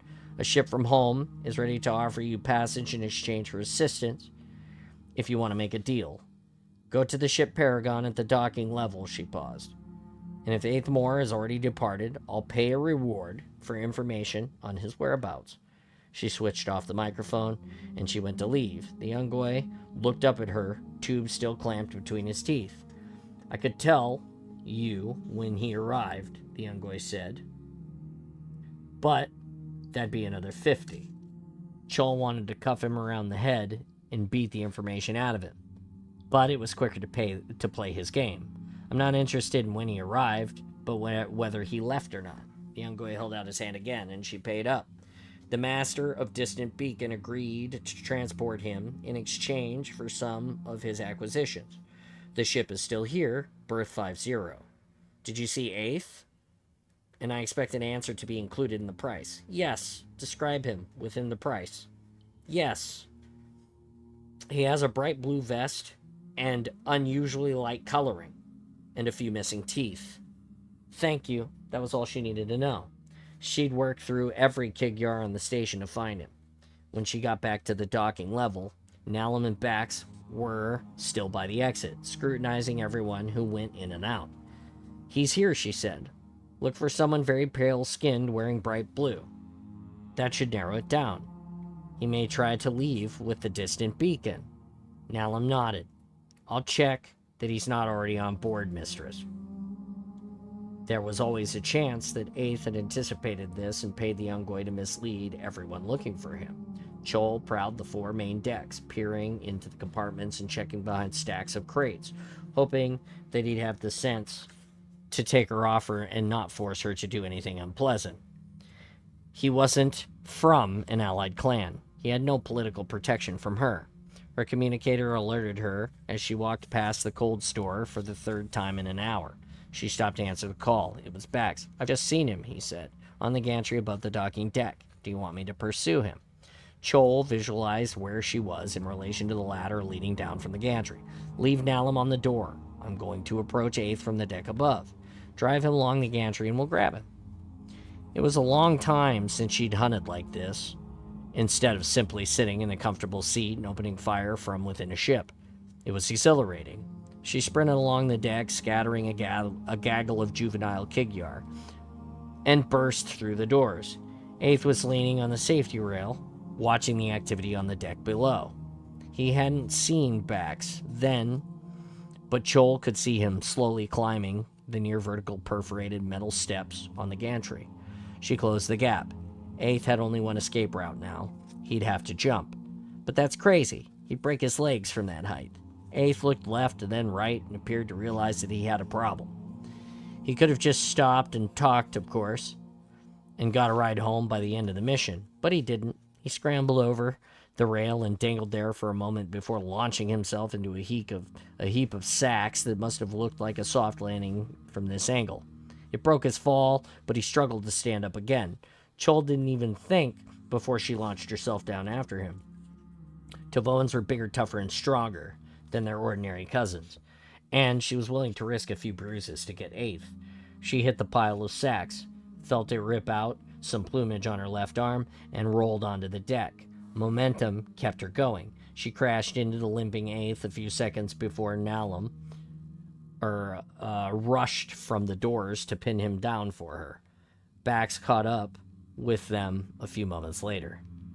Everyone on the deck simply stood back to let them sort out their issues. They probably thought it was a squabble over a disputed piece of salvage. Nobody wanted to intervene in these. You didn't need to run, she said, hauling Eighth to his feet, a streak of purple blood trickling from one of his nostrils. But seeing as you did, it makes me curious. I don't like being cornered. Eighth flipped up his quills, indignant. You look like criminals. Really? You heard my broadcast? Yes. I just want some information. That'll cost you. You don't know what it is yet. When you do, you might be grateful that I don't just kill you. The rest of the Kigyar had resumed their looting. Nobody cared what was happening to Eighth. He probably realized that. What do you want? Tell me what you did with the ship. What ship? Bax leaned over him, and Chol tightened her grip. You know damned well which ship. The one you were supposed to deliver to the crazy Four-Jaws. Where is it? I don't know. Chol balled her fist up and punched him hard in the side of his head. He squealed. A couple of Kigyar looked his way, then went on dismantling. A chest-high metal tank with a laser cutter. It was none of their business. Sorry to interrupt, but I think you muted yourself, friend.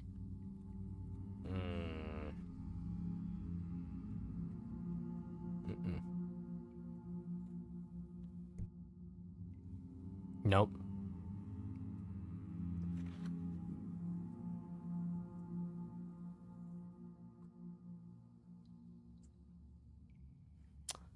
Where is it? Chol demanded. I don't know. I really don't know. I know where it was, but Eighth stopped. It was moved.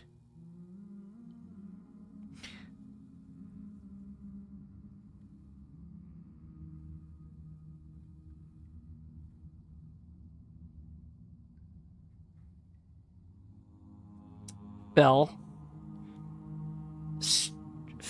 starting his own navy, is he? Fell's starting his own navy, is he? What would you, pathetic fleet catchers, do with a battlecruiser? Aw, you know about Fell.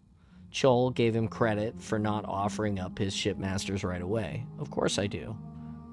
Well, there's no point in going after him because he hasn't got it either. You sold it? Wouldn't you? Chol grabbed him, both hands tied around his neck now, and dug in her claws.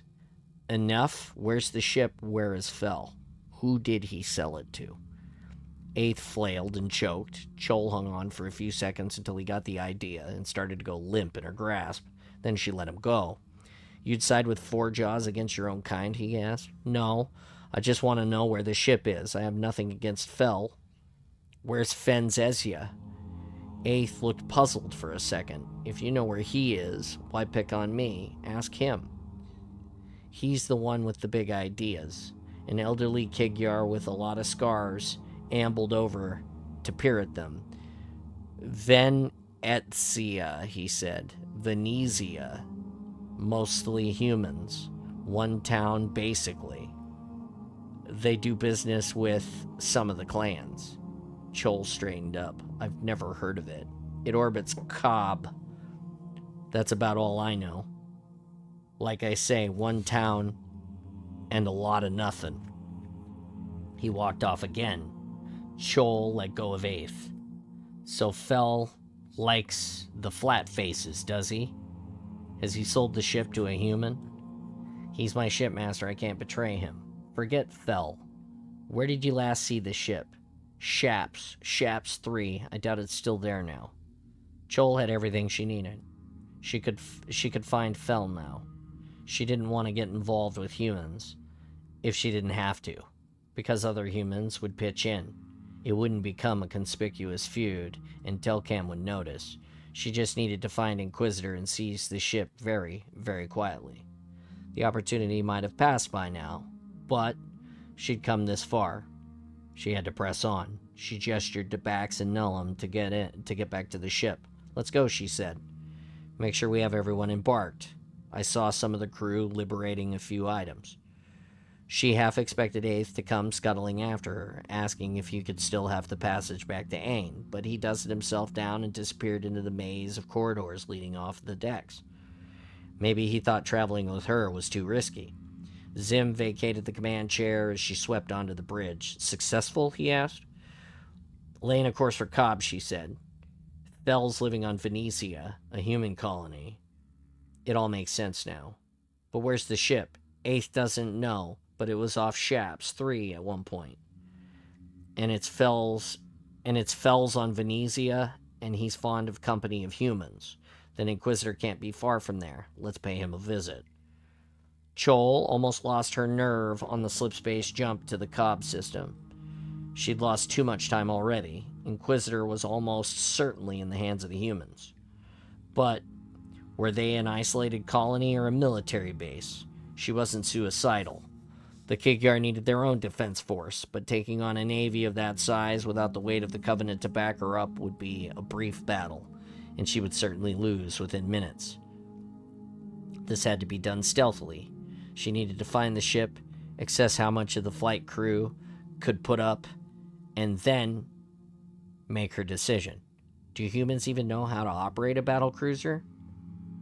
Perhaps they could learn very fast. She had to face the prospect of shelving her plans and simply locating the ship for Telcam. Then it would be his problem to deal with the humans. But when will ever get another opportunity to take a ship like this? Probably never. Venetia wasn't what she expected at all. It was as the veteran shipmaster had said, one town and a lot of nothing.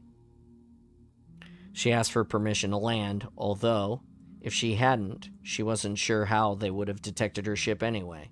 let alone prevented it from landing, and took one of the Paragon shuttles to the surface, accompanied by Bax and Nullum again.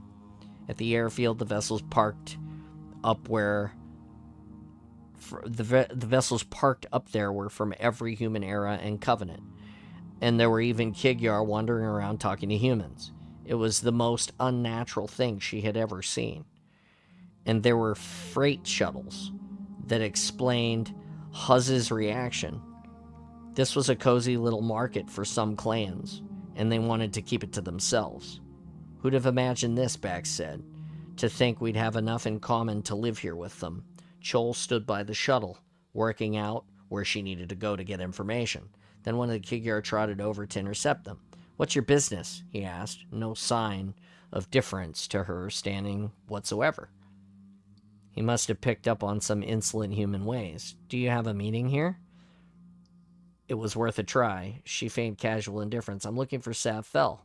He has an estate out on the western side of town. Follow the road to where the buildings end and look for the bridge crossing the river. You can't miss it." "Thank you." He trotted off. She checked the nav display. "Let's pay Fel a visit and see what he can tell us." "An estate?" Bax said. "He's made a princeling of himself. Business must be good here." The sign said this place was called New Tyne. Joel had seen bigger middens than this. It was square and tidy, like all human settlements, a grid of roads and rules and regulations written on boards everywhere. No wonder the flat faces had clashed with the Covenant. They were much the same, bureaucratic and always seeking to spread and overwhelm. They had no idea how to just fit in to the easy spaces that any fool could find. The town was so small that they located Fel's estate within minutes and sat down by the gates, which were wide open. The place had thick walls and every indication of being a fortress, but she was able to walk right in. It was early evening, a very pleasant spring day by the look of the trees. Maybe Fel wasn't home. As she walked up the path, she noted the lavish decorations set in the gateposts and the very human style of the building, and the front doors were open as well. What's going on? Then a Tavoan male trotted out of the doors and went to a vehicle parked near the steps, a human-style truck with tires. That explained why the gates were open. Chol called out, "Sav Fel." He looked up. Tavoans were a minority, so he should at least have been interested to see one of his own kind, but he simply looked puzzled and a little preoccupied. "I was just leaving," he said. "I have business at the mines. Who are you?" "You'll have to make an appointment." She looked at Bax. He nodded. She could hear the sounds of chicks and juveniles from behind the inner courtyard wall, squawking and squabbling, while adults tried to break up the fight. So whoever was in the house was probably distracted. Fel needed to know she meant business, too, and it had nothing to do with mining. Bax and Elam approached him and grabbed him by the arms, flattening him against the warthog, just as she shoved her pistol in his face. She put one claw on the tip of her nose. "Be quiet, Fel." Fel froze. "I'm sure you can fit me into your busy schedule," she said. "Come with us, Fel. We're going to take a little trip. It's a lovely evening for it."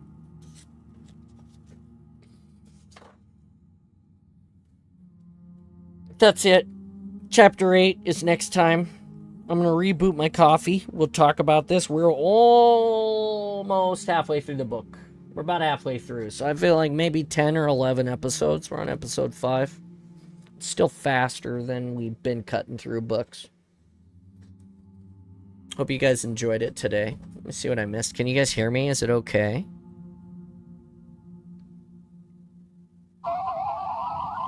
Now drink your drink.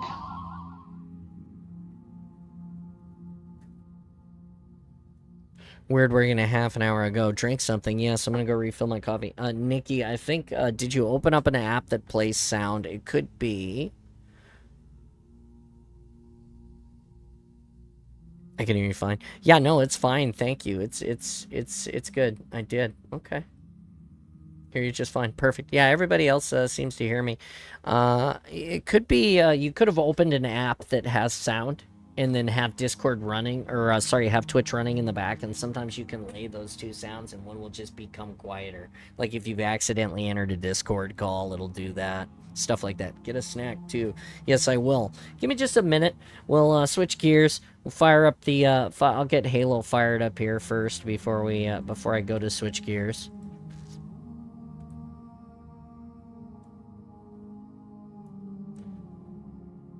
Some cumbersome sentence structures today had me all twisted,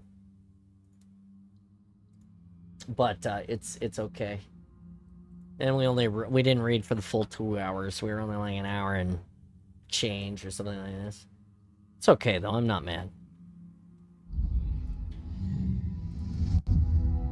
We need to get you some cat's claw for your aches. Yeah, right.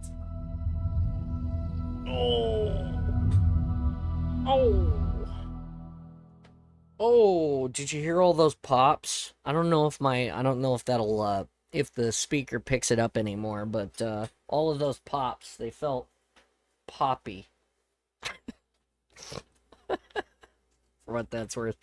All right, check it out. I'm going to go reboot my coffee. I'm going to use the restroom. I'm going to grab a snack. We're going to come in here. We're going to hop in the Discord. We're going to play some Halo. We're going to hang out with our friends. I hope you enjoyed the reading today. Like I said, a few little stumbling parts, but it felt like the pacing was good. The book is definitely building. We'll talk about it some more when I get right back. Give me a sec. Here's the chair and the spaceship. I did great. Thank you.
Hold on. It's a two-trip. It's a two-tripper. There's a lot of snacks. Give me 1 second.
All right. We're back. We're back. Hi, guys. Jump in the Discord now. Live on the Discord. Thank you. I love it when you guys tell me that I do well, because I worry about it sometimes. There's these moments where I'm like, I really feel like I get set into the gate of the book, like the pace, and my reading is good, and I'm doing well, and I'm enunciating, and you guys are hearing all the words. And then every once in a while, and it seems like this book particularly got me twice today, because the way that they broke up the sentence on a page turn, twice it got me today. So one time it was, I remember because I looked at it and I read it as thestuary, and I think that it was supposed to be the estuary. Okay, because it's relating to the smell of the bird, the homeworld of the bird, and like the bird nest and like the water, right? But I'm pretty sure I said thestuary. Okay, and then the other one was shortly after that, and it was like it was an EX word, and it had a hyphen in it. And so I just had a horrible time with it because of that. Like, it just fucked me all up. Anyway, a couple of little things like that. And then that word that I read, I'm not even sure if I pronounced it right. Like, I always spell the ones that I don't get, so you guys, can go look it up yourself, obviously, but that was interesting. I think it's interesting that we're still dealing with Mal and his, or I think it's Mal and his inner monologue about what's right and wrong when it comes to the likability of Naomi's father. I think he's a very likable guy. I think he is singularly minded. Not really. I mean, he's had a family, he's had an opportunity to heal and move on, but he is still dwelling on the past because of what he feels like has gone wrong. I don't know if the character is believable in that way.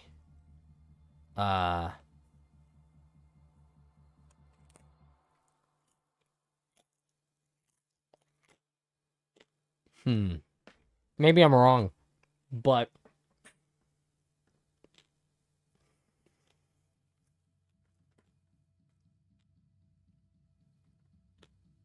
you went and you talked to all the people, and you talked to all the doctors, and everybody tells you that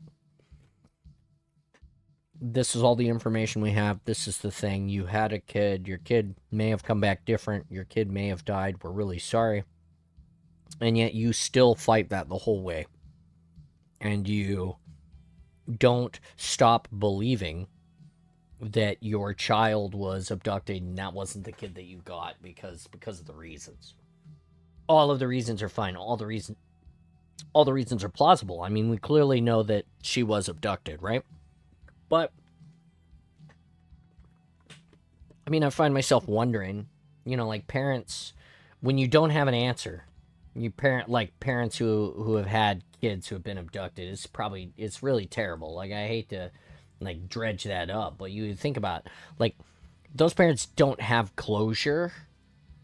In this particular case, he got some closure. I love the character. They make him very likable. Sometimes I wonder about that because of the closure, right? Like, he got it. So how did he continue? He continued to be motivated beyond that. And it gives him a really compelling story, but I don't know if it's ultimately believable. Like, it might be too much. But I like the guy, so we'll see where it goes. Very likable person. Seems like a smart man so far.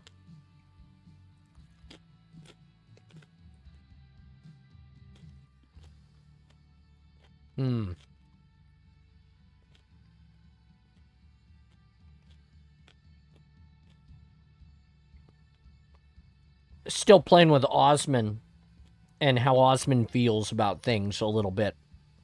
I thought it was interesting that they compared growing up as a Spartan and growing up as a teenager in Oni, and they tried to tell you that growing up in Oni was better.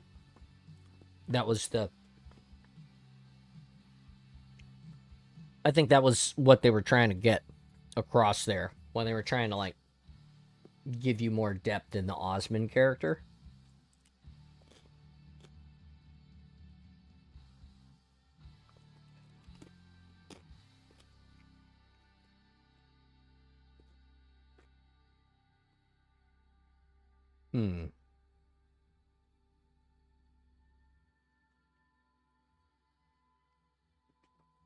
And I think that the black box having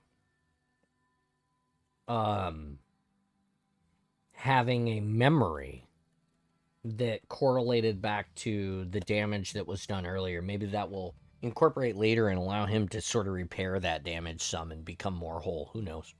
I think that having that damage humanizes the AI a little bit more. And in this book, Black Box has been a little less rigid and a little more loose with his relationship, like, as the way he communicates with people.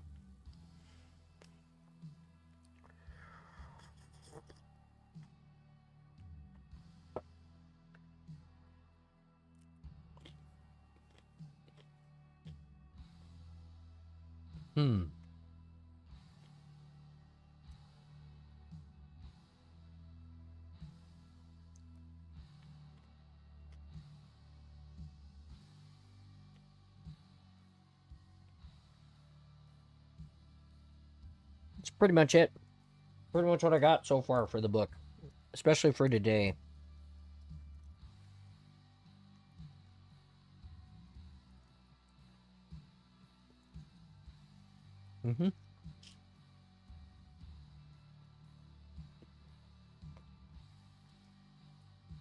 Was this a contest or something? Sent me something interesting via Xbox message. Well, let me see.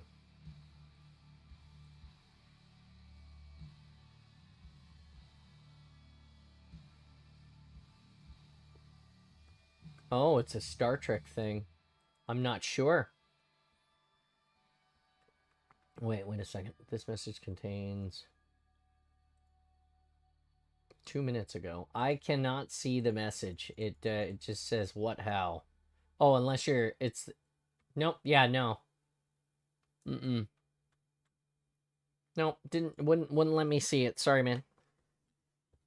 Oh, it's that starship. Oh, okay. All right. Well, I'll look at it. I'll look at it in a little bit.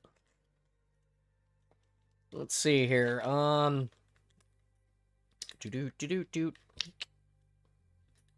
I don't know. That was it. That was it for the book. I don't really know what else to say. They did advance the plot some We have the ship. We know the ship works. That's cool. I mean, I guess. Yeah. We'll see where. Like I said, I'm really interested to see where it goes. Be really, yeah, really interesting. That's all I can say.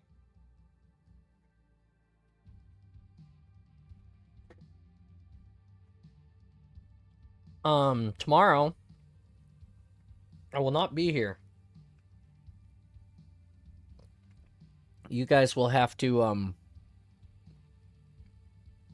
exist awesomely on your own on Friday. Sorry, not sorry. And it's not because I'm playing golf. Morning, Kevin. Morning. I'll be, my wedding anniversary is Saturday. And my wife and I have... Thank you. We've chosen to, celebrate it on Friday. So, Friday morning, we're gonna take Oliver to her college and drop her off, and then we're gonna go. We've been waiting for the aquarium to open up at the Point Defiance Zoo. So we're gonna go see that. Send it again. Don't know what the... I'll look. I'll look. Anyway, so we're gonna go do that. That's really... Yeah, still won't load. Maybe send it to me in Discord or some other way. Yeah, it won't load through Xbox for whatever reason.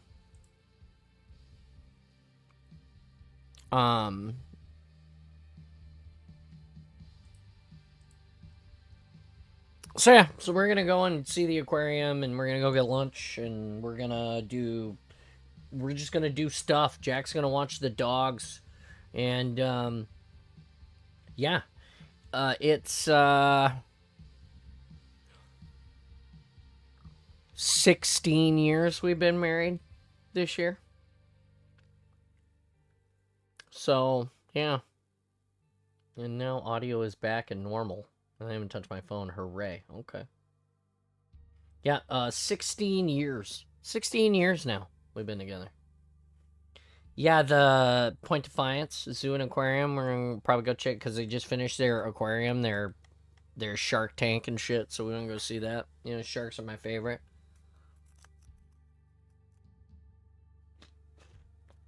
Oh, wow. Yuck. Green hot dogs. That sounds terrible.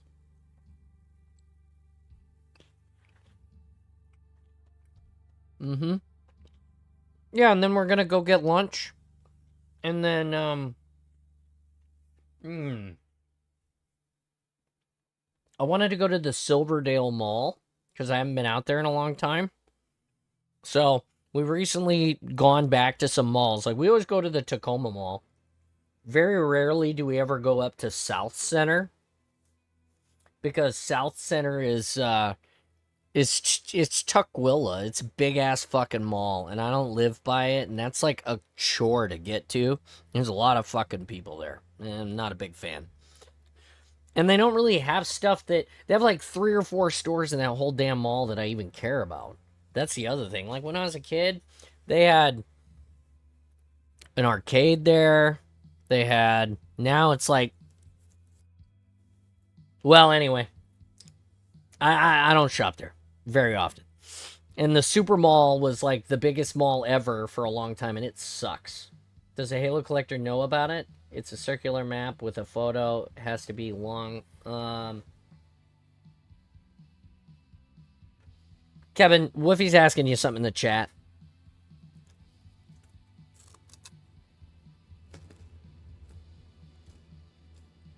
Something about Mountain Dew Baja Blast hot dogs or something.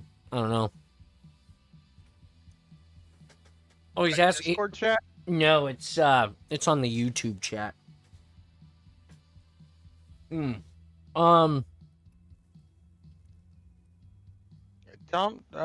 Message me through Discord.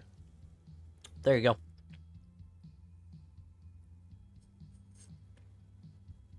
Haven't been to a mall in so long. Okay, so Well, because Lena and I because I buy the Baja Blast hot dogs photo. It's a map made in Infinite. Fuck, I have no idea. Anyway, so we've been to the Super Mall, and the Super Mall is mostly empty. Although it does have a Dave & Buster's now.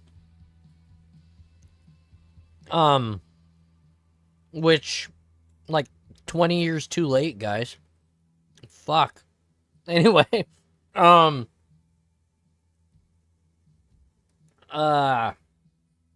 don't ever go down to that one.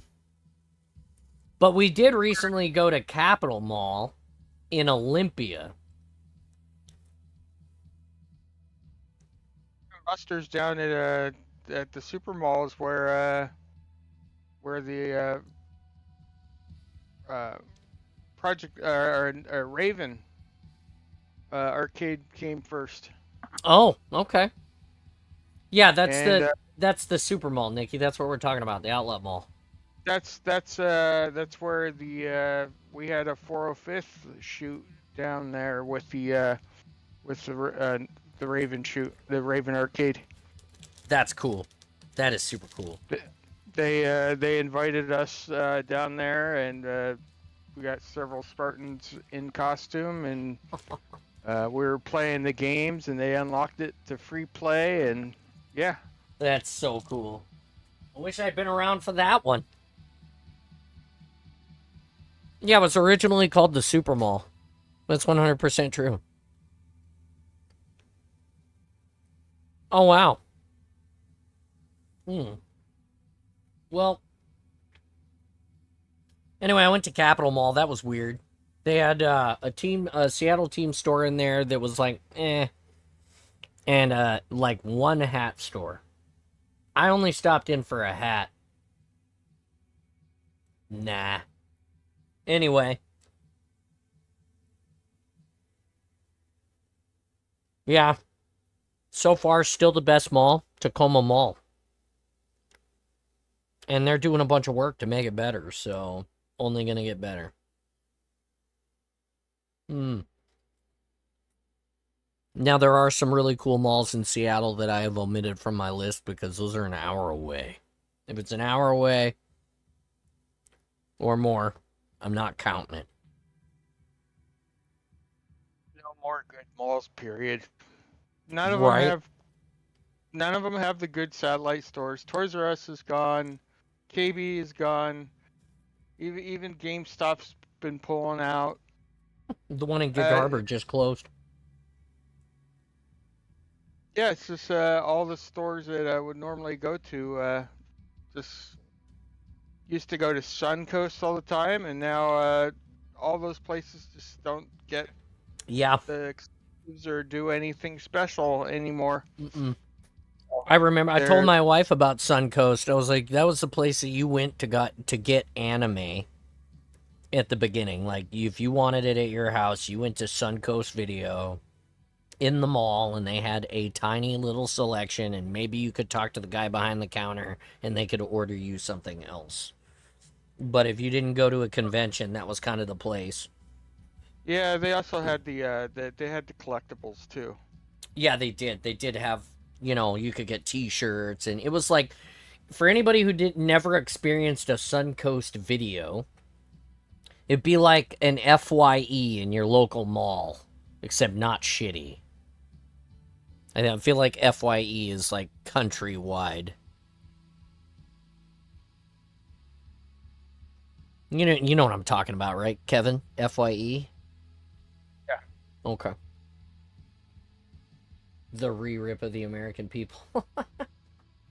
They are opening GameStop Retro. Yeah, I don't know about any of that crap. Like, literally, I felt bad. I told you guys this about, 3, 4, 5 months ago, whatever it was. Maybe it's a little longer. I ordered all of the Series 8 Spartans from GameStop. Pre-ordered them all, like, the day they became available. And, I dropped like $100 on Spartans, right? Pre-ordered, paid them off, don't care. They never came. Never. They just never came. And I go into GameStop and ask about it, and what? You pre-ordered? You what? Okay, well, let us look. Oh, yeah, no, your pre-order's right here. Well, that's weird. It says that they've shipped to us. We never got them. Like, you know, like, so they finally forced me to come in. The manager, they were like, you have to come in and get your money from us on a gift card. Like, we can't give you cash back. You have to get it on a gift card. I'm like, okay, so I come in and get it on a gift card. I'm like, this is fucking stupid. So I go get it. And then, on like a couple of days before I go get it, I get an email. In my, I get an email. It says, hey, your local GameStop is closing. I'm like, oh, really? So I go in and I'm like, hey, the guy like gets all the credit out of the account and puts it on the gift card for me, and he goes, this will work at any GameStop that you go to, no matter what. I'm like, okay. And he says, you know, really sorry about your pre-orders not ever coming or whatever. And it was an Agrina, a Douglas, and the other Spartan, the Bellows or whatever it is. You know, the old school gold guy in like Spartan armor, not Mjolnir. Anyway, so yeah, so anyway, I'm like, hey, you guys aren't closing, are you? And they both look at each other, like one of them's the manager of the store, and the other guy I think is like the assistant manager. Funny thing, I think that guy works at the weed shop now. But anyway, because the weed shop is attached to the gas station, and I walk into the gas station to pay for gas, and he's like in the window, and I'm like, I think it's the same guy. Anyway, so join my lobby real quick, and you can see what I was talking about. No, I'm not gonna do that at the moment, but maybe later. Anyway, so they both looked at me like, no, and I pulled up my email on my phone, and I was like, yeah, see, it says right here that my local GameStop is closing, and they're like, what the? Well, maybe you've got the wrong home GameStop, or I'm like, okay, whatever. No shit. Drove by that bitch the other day, and everything is gone. It is a tile floor. Even the carpet is pulled. Yep. Mm-hmm. Doesn't matter. GameStop is gonna die, even though a bunch of us bought stocks to save it. It is It is. I didn't buy any, but I know a bunch of people who did. Yeah, and they're screwing. They're holding on to them to screw the short sellers. the short sellers. Mm-hmm. because they didn't have diamond hands.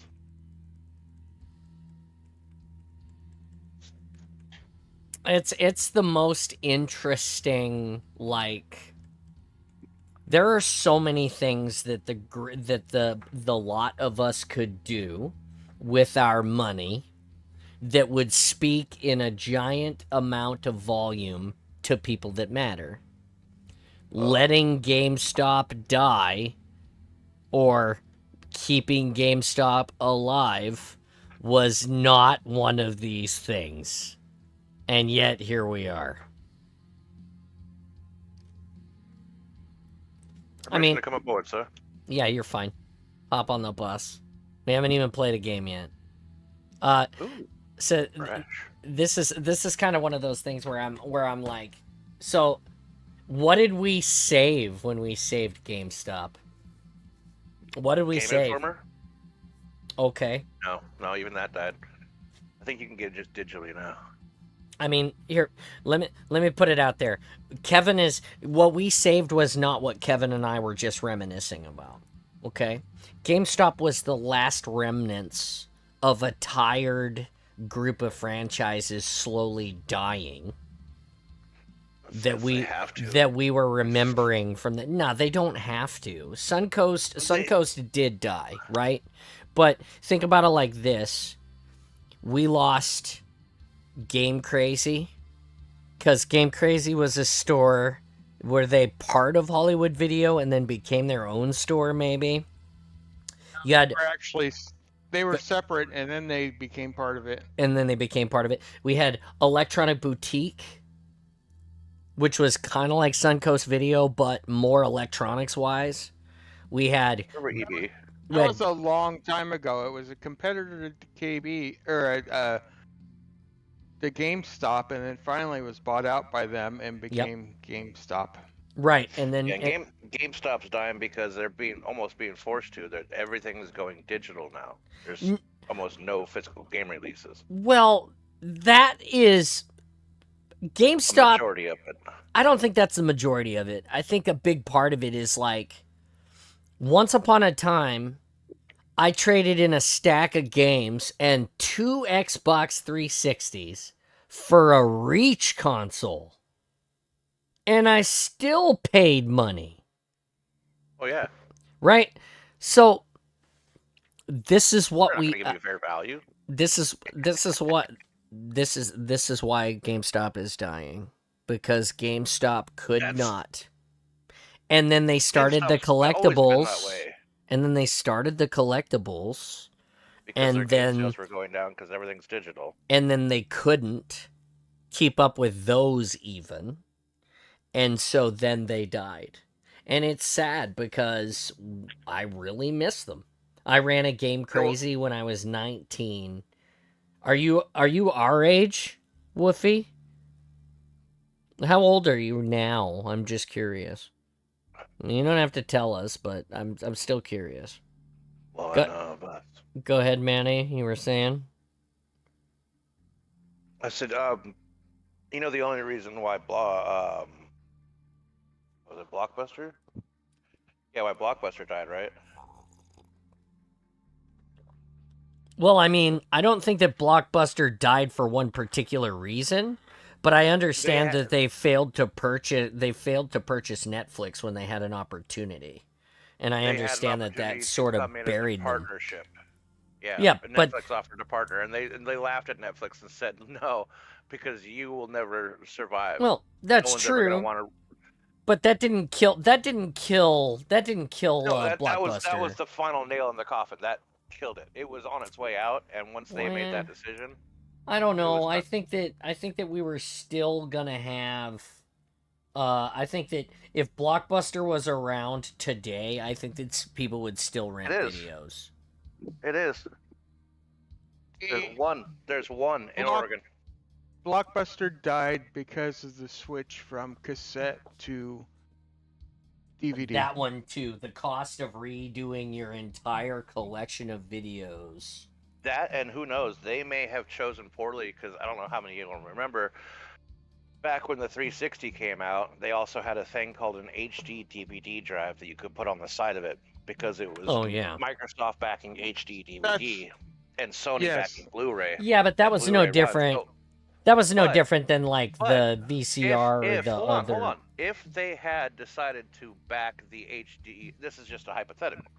If they decided to back the HD DVD and bought, say they spent a large chunk of their funding on that, and then turns out that, oh, they're the losing battle, but now you've got warehouses full of these discs. What are you going to do with them? I wonder if maybe something like that also helped contribute to a downsizing and their eventual end. I think the nail was already in the coffin by the time that the HDVD Blu-ray war was even started with Blockbuster. I agree. That was pretty mid-aughts. I don't know. I think that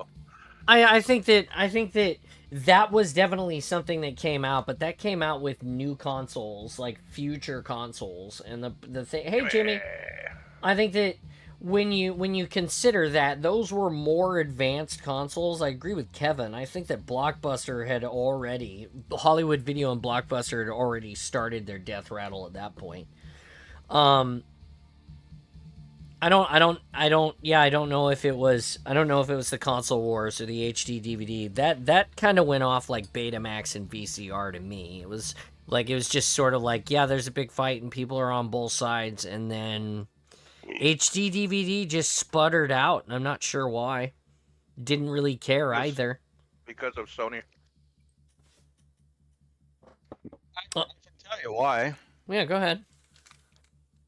Because so to make Blu-rays, they could take existing equipment and upgrade it, and manufacture Blu-rays. Okay. With HD DVDs, you needed totally brand new equipment. Right. So all these companies that were producing discs went with Sony because they could just upgrade their existing equipment versus needing to buy totally new manufacturing Don't facilities. forget that they also put a lot of movies on discs too. So if you want Sony's backing, you're gonna want to use our product. Interesting. Yeah, I just Also- go ahead. There's also the porn. That's the internet's domain. We don't even deal with discs. There's also and- the I'm sorry, excuse me. Did the porn industry had something to say about you've piqued my interest. The porn industry had something to say about which DVD or Blu-ray was better.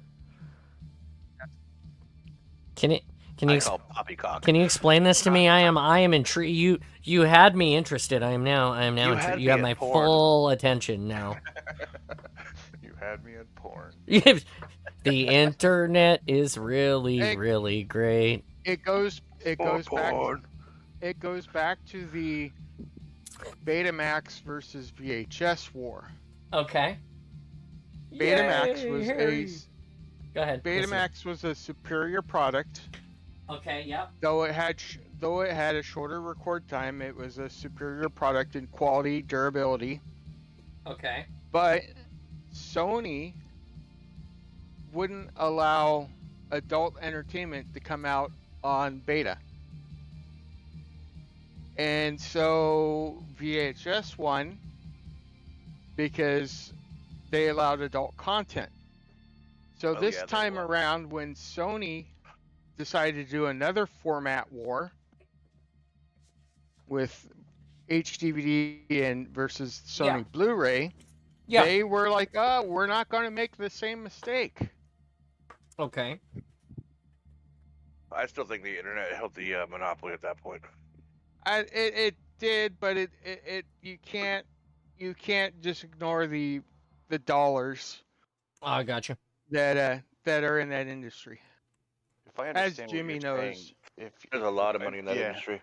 Yeah, Jimmy would understand what know. you're saying, Reminds me of my days Kevin, with the fluffer. you're making a case for the fact that we call it a sex tape instead of a sex disc. Is that effectively the term sex tape comes from a VHS tape, and then instead of using beta discs. Okay, that makes sense to me.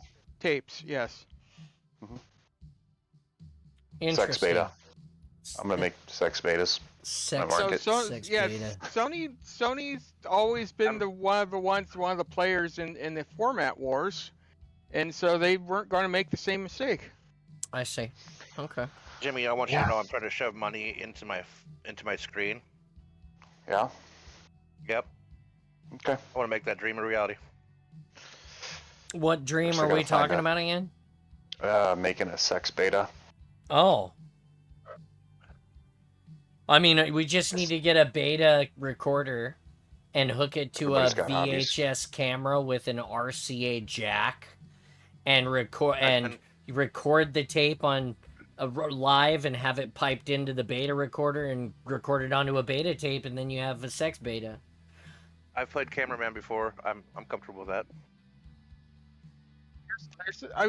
There's a lot of it's quite interesting, the whole history of the format wars, because it goes all the way back to eight tracks and cassettes and laser discs and the whole deal. I mean, it's quite You guys interesting. sound like fighter pilots right now. Yeah. Somebody used to have recently made a case to me that VR blew up as fast as it did because the adult film industry also took an adoption to it. and that you can watch VR style videos in your headset. Oh my God! Yeah, Story that was story why time. People... Story time. Uh-huh. Story time with John. Story time with John. You get this one for free. I'm turning the red light on. It's on. Oh shit! The red light is on. All right. Here's Uh-oh. it's Hold time. on, Hold pants on. are coming off. Hold on. Story time with John. Pants are coming off. Yep, No, yep. that's bullshit. We aren't playing Yahtzee in here, Maddie. Listen. I'm not in there. I'm in my own space. Listen, there was this one time. Welcome to the awesome. Yeah, right? All right, check it out. There was this one time, because I have Oculus Rift. Blew up. No. Yeah, no, 100%. This is one time. Oculus Rift, okay? It's got the 3 cameras, right? Like, my wife was home. The kids were gone, like, not home, all right? Because the VR space used to be in the... attached to the dining room. Boo ads. That's why you have to subscribe. Anyway, it's so you can watch this on the replay. The VR space used to be attached to the dining room. Like you could go back and watch the early time. I had a 10-foot space and then the kitchen table and then the kitchen. So it's not great. Anyway, I did consume about 5 minutes of one VR produced video. It wasn't great. I was sad.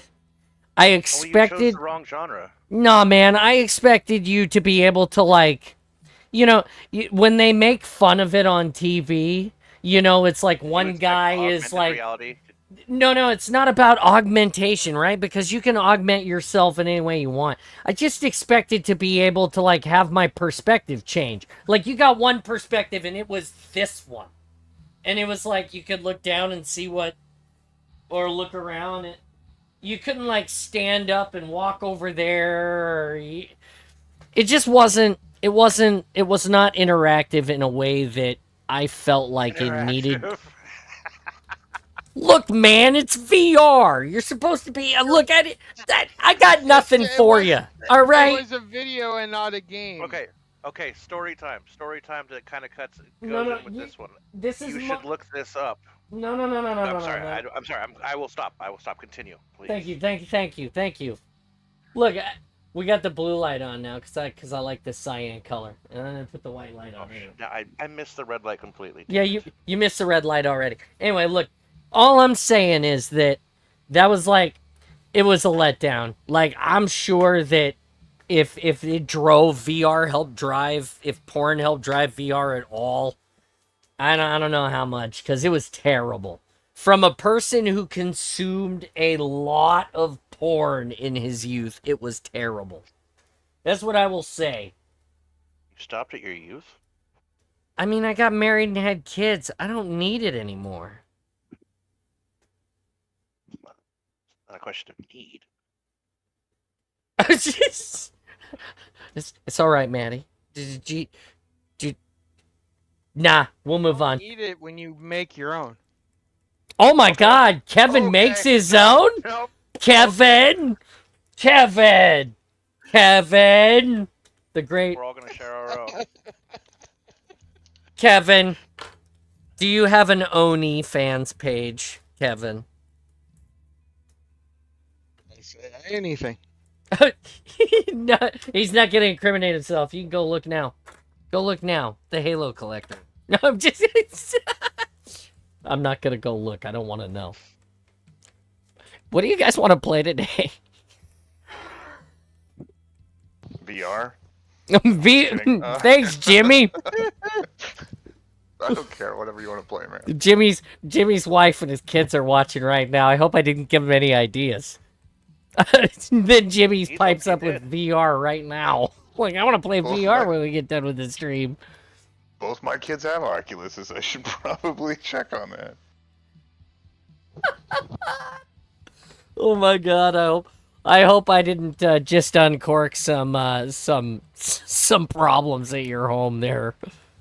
Oh my God! All right, here we go. We got Slayer Escalation, Slayer Hot Swap, One Shot Slayer, Delta Slayer, Delta Slayer.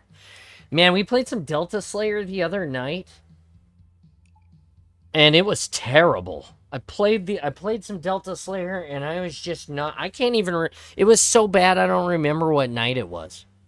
I'm gonna paint my ODST some more. That is a good choice. My brain is burning. Why is your brain burning? Are you thinking about all of the VR porn that you consumed, Harry? I have a cure for that. If you dial this number, 8675309, it's not going to go to Jenny anymore. It's going to go to Jimmy. And Jimmy's got a phone sex line. And you can listen to Jimmy's great voice. The bot is apparently working right now cuz Jimmy is here. So Puts the lotion in the basket. oh my god, he puts the lotion in the basket. Best ever. You can also feel like you're inside of a pit with a man handing lotion down to you in a basket and a rope. I can't believe you were riling on watching a VR video and comparing it to not being interactive like a VR game. I mean, it's totally two different things. Look, man, I just feel like the camera person should have walked around and given you the opportunity to explore the area in VR, Hey, or otherwise you did it wrong. You also went to it very early. Who knows how much they've pioneered and changed camera angles or set up boom arms to change on the fly like that. Who knows? Maybe your critiques have been heard. Might be time to fall Not the back super in. hot. Story time just made my brain go down like the Hindenburg. I'm sorry. Oh, the humanity! A spark of interest, and then his whole brain caught on fire, and now he's just laying on the floor next to his desk at work, and everybody's looking in the glass window at him. He's in his nice suit and tie, and they're like, I wonder what happened to him. He's like on his back right now. Phone's ringing. It's HR. What's wrong? What's wrong? Nothing. I'm sorry. What's this number you keep dialing? It's the VR porn. The VR porn. They've got Sniper. I got Muty. I feel like we should attack from the man lift. But maybe we don't want to push Sniper either. One above gold. One above gold. I'm with you. Up you. Going up to... I'm staying down here with the Muty. He's weak active camo. That was pretty hilarious. Oh fuck, I'm dead. I don't know where from either. They got Muty now. To a sniper. I'm with you at elbow, Jimmy. Don't fall off the map. Fuck. I just did. I know. That's why I told you. I was Scoped in so hard. I knew it too. I was like, God damn it, Jimmy, don't do it. Don't do it, Jimmy. I got Sniper. Jimmy wanders. Sniper, no eyes at gold. Elbow one. No eyes at blue. To an elbow coming up to sniper. Or got me. They're above you, John. Just saved one at gold. One not. Two pushing me, one pushing me, one pushing me weak. I'm dead in a donut. There is a sniper there, but it's only got like one round on it, I think. 2 rounds. You got one underneath us, one at blue, one at blue, one at gold. One at blue on me at blue. I'm dead. Sniper on my One X. at 2 donut, rounds. sniper. 25 to OV. One pushing, 2 here at snipe and OV. 2 here, 2 here.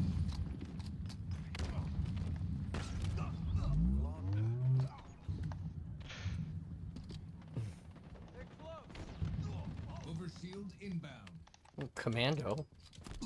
Motherfucker, one on me, pushing from gold.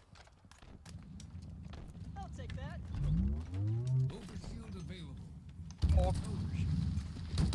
I'm getting torque, gold bottom. Pushing bottom. One here. One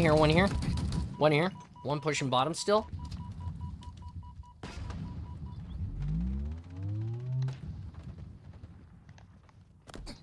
Oh fuck, 2 on me. God damn it, upstairs.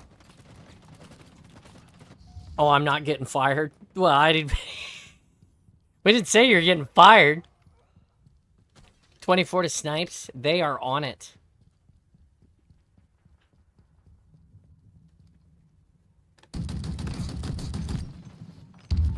Got one over elbow.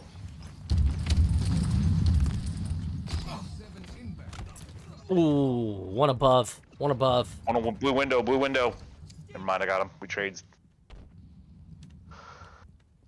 So explain why the new footage maps are dark, brown and dark. Mint pointed it out in the latest video. Now I can't unsee it. Explain what exactly? Why all the new All the forge maps are brown and dark. It's because the base map, you have to go in and change the lighting, and a lot of people don't. Sniper is on the ledge down there. They're all at sniper. We're right above it.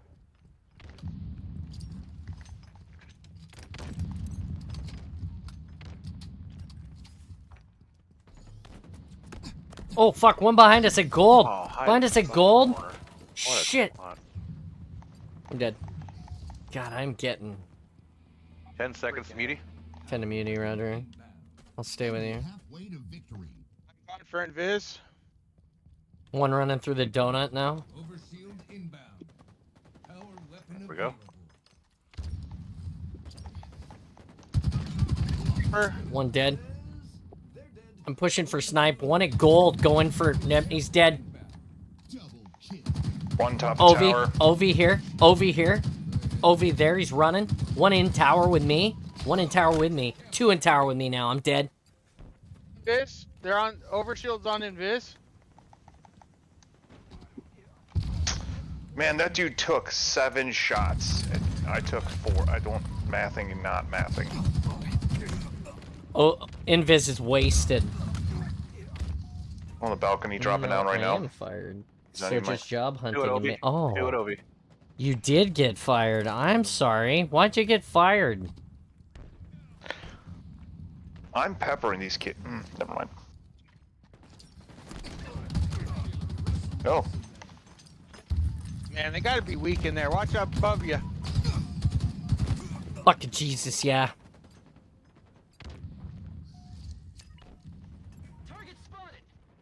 Got one at Invis. like he was weak from you hitting him, and then he came around the corner, and I blasted the shit out of him, and he still won't fucking go down. Center, going to blue. Go to blue, yeah. Blue. One dead at blue. Finally killed that guy. No eyes at gold. I got one at gold bottom, going to gold top. Right at gold at bottom. One at gold bottom still. One at gold bottom still. Enemy team nearing Copy. victory. 14 One out to at elbow. snipes. 14 to snipes. One at Down elbow. 11. He, S7 inbound. one down here with me. One in donut. Fucking, they pushed me with needles. I'm dead. In notes to John's section 1, I posted a remix. Oh, okay. I have not heard it yet. I did see it. Snipers. They got the sniper. Copy, sniper. Ouch. Pinched myself. We're down. One 7 to gold, going lose. blue. 7 to lose. Active camo. Me on me. Oh, I I'm just got in sniped. blue? Are you kidding me? Hey, you did. It's like a 45 that shoots hot nails. Active camo available.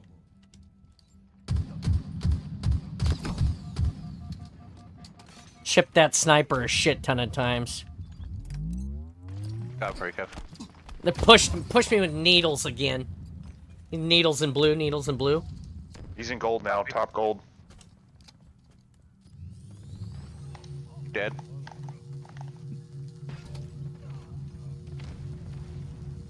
Two to lose. 5 minutes remaining.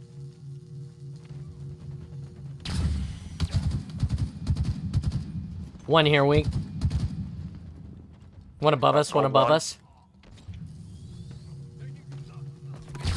Sniper. Yeah, it was me. It was me. You're gonna laugh using YouTube. I used it for work research, but I guess the policy states no gaming and streaming sites. Never knew. Just, oh, you watched YouTube, bye. Wow. I'm not That's messed gonna up. I'm not gonna laugh. That's fucked. Like Yeah. I would like, if that wasn't like clearly put out by the people, I'd be pretty upset about it. I don't know what state you live in, but in Washington state, I'd have a pretty good fight. I could take that to employment services or something and be like, "Hey, it was not clearly explained here. You know, there are people here who have disability affixments to their affixment is not the right word. Disability accommodations. So, like, for instance, my oldest Oliver, they have I think it's called an IEP at school. It's an independent thing. Individual education plan. There you go. And that allows her to have a earbuds in and listen to music at a low level to help filter sound, because the louder noises are overwhelming, and like, you've got doctor's note, and there's a whole thing. So there's a whole bunch of people out there who are suffering from this. Like a girl down the street, our friends who just moved, their daughter had went to a special ear center in Colorado, and they found out that she had some sort of situation where her ear on one side would process sound at a different rate than the ear on her left side. And that was causing her to get migraine headaches. It was causing her to have like a whole bunch of weird stuff. And so through some hearing tests and things, they were able to determine that. And they made her a special set of hearing aid things that go in her ears, and they adjust the speed at which the sound is filtered into the ear canal, these two inserts, so that she can hear and be normal. And so with the expansion of medicine and stuff like that, I'm just it's absolutely shocking to me that as long as you're not watching inappropriate things to work, it's absolutely shocking to me that you were terminated for that. It is stupid. I talked to a labor board worker, and they said, well, yes, I never knew. Company had violations, and they would win over you most likely. Yeah, sorry, man. That sucks. I'm just floored that in today's world that is like a fireable offense. I mean, go ahead, Kevin. I could see if it was interfering with your job, but yeah, other than that seems to be wrong. Yeah, that's not cool. Not cool at all. Some of those places just look for a reason to let people go too. Yeah, that sucks. Sorry, man. Their loss. Yeah, their loss. It's just more time to build more cosplay suits and get famous, my dude.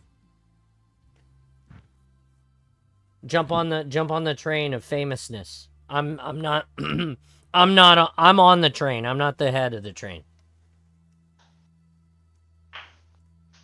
The difference in time that is in between both ears hearing a sound is what causes spatial sound recognition.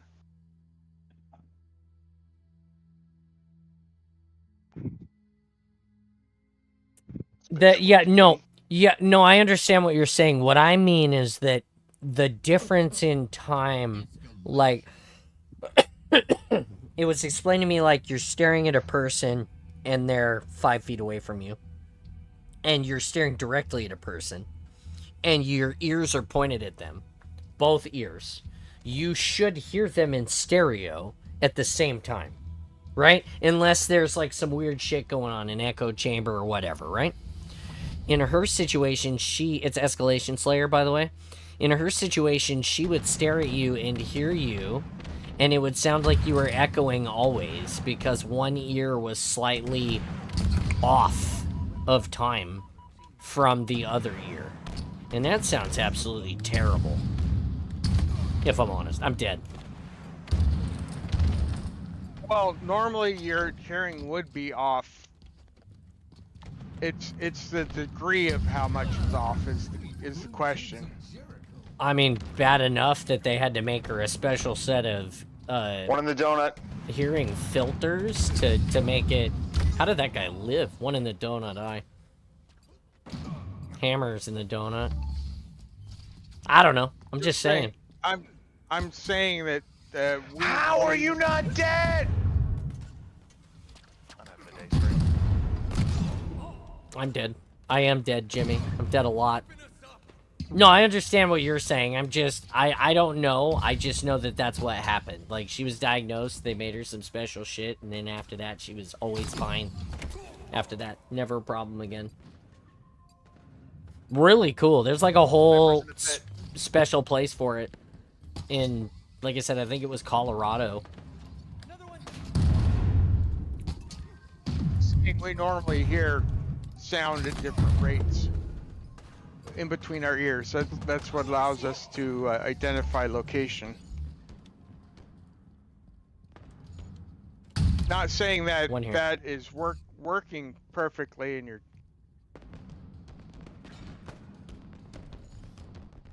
Critical says they're dead. There's one in Palms.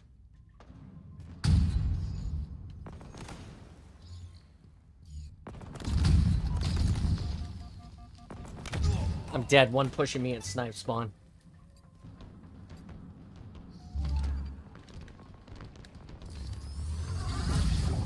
I'm at Palms. Hey,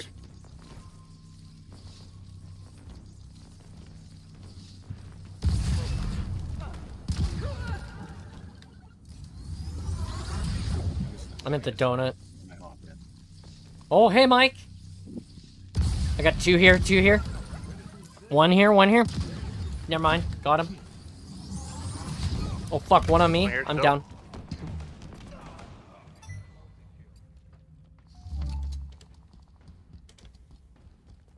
Yeah, no comms, huh? One here. One in the pit. Got me. Escalation.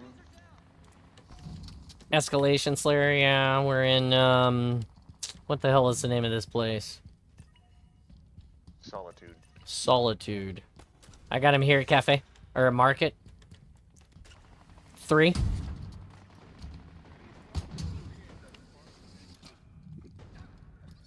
Where'd they go? No eyes?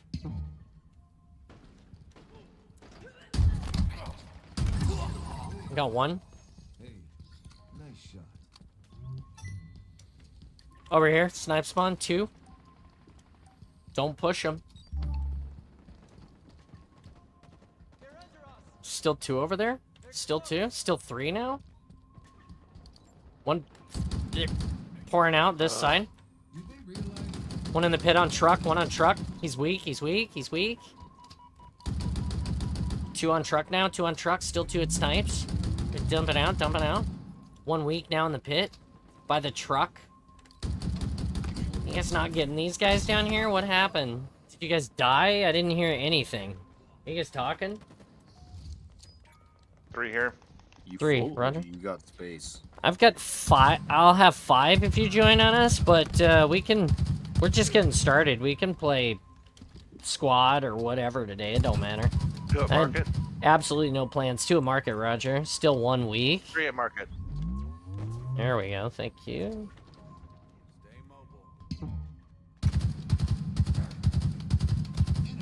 Two here. 2, 2, 2. 1 down. 1 weak. 1 on my X. 2 on my X now. 2. 3. I'm dead. I'm at Palms. I'm going to window. It's 3 in the One here. market still. Got one. 2 on us. 2 on me. 2 on me.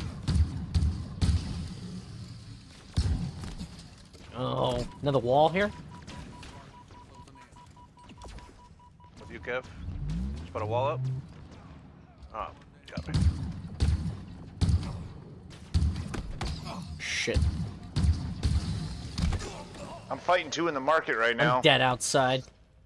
If anybody's anywhere nearby. I'm dead outside the market window. It puts I'm me at half a I'm mile at away from Palms. I'm dead. Got two 2 on at Palms. 3 at Palms. 3, 2 weak, 3. everybody. Oh, I spawned below Palms. No, below market.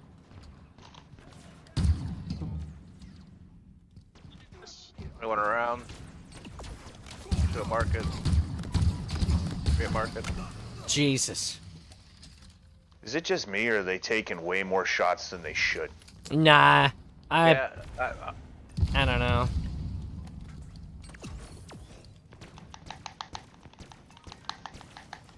Market 1 to my right.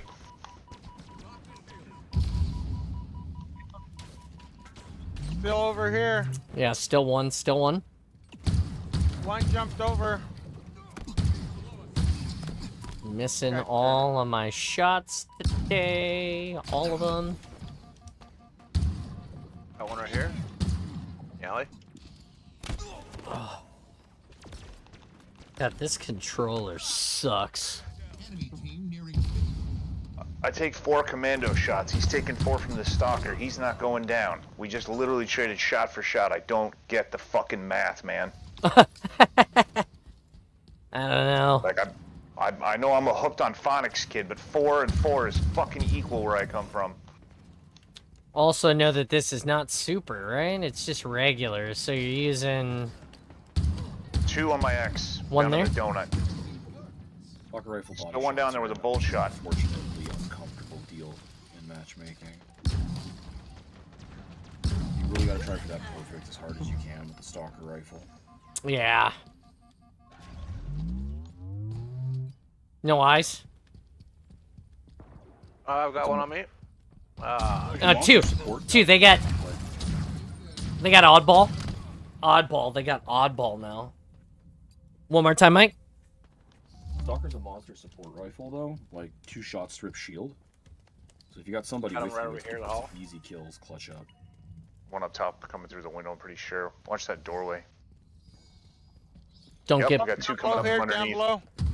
One to the right trying to sneak. Got the one on the right. One left, Got one another left. got Just another got me. Two left side. Motherfucker. I'm in, back it out here. Back it out this way. The market. We can egress.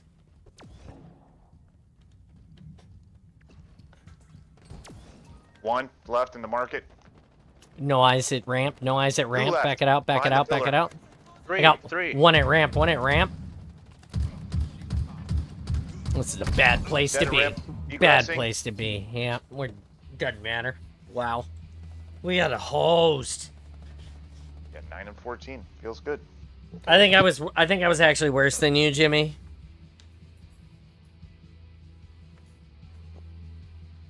Ugh. Yuck. Ringside. Oh, yeah, Mike is here. He is, in fact, here. He dropped in, and his first words were, "This is the quietest fire team I've ever heard." Ever? I hopped in and there was just 10 seconds of silence. I'm like, I don't know what's going on. Am I muted? No, we were literally, like, pretty quiet. Pretty quiet. Locked in on the shame. Who's asking if I'm here? MH cosplay. Ah. He's Yo. watching live. Let's see here. We've got Castle I hope your Wars and Brody Squad ST Slayer. goes well, my man. We've got Mike now. You know what? I'll add CTF3 cap. Could be a long match.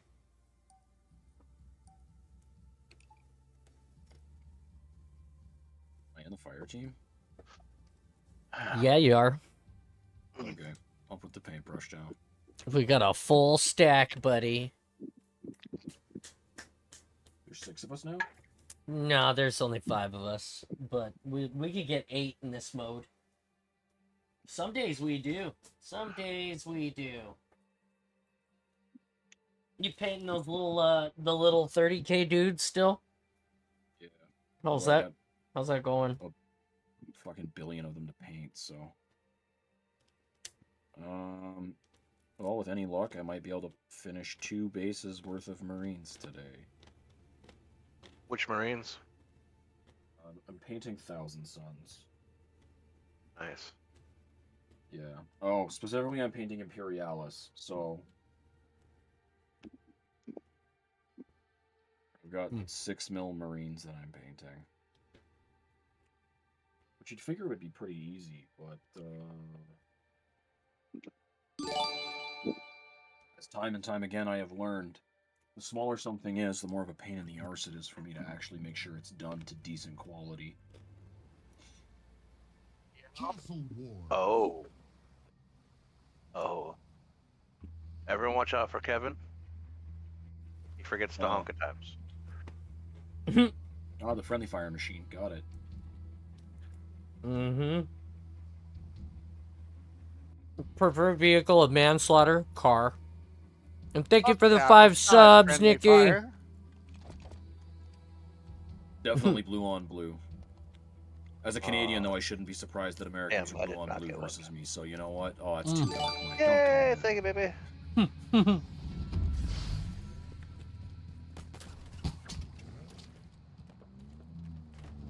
Come for the hammer. They stay for the death. Get ruined. Ooh.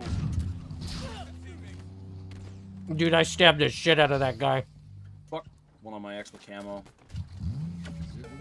He's going for the hammer. My friend. Yes. Jimmy, get in. Get in, Jimmy. Oh. Got an AFK. I can't climb into the vehicle apparently if you're fucking running me over with it. Camo sword right up front of our base. Damn it, sorry, Jimmy. It's not your fault. You... Damn thing flipped on us. Camo sword still up front of our base. Why do the grenades have a green trail to them? Camo sword still out front of our base.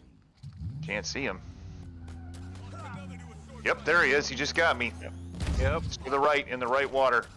I'm dead. On my X right now. Revenge!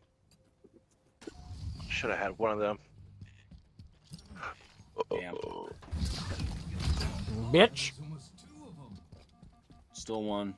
Archway, top left of our base. It's got duelist sword. Oh, no.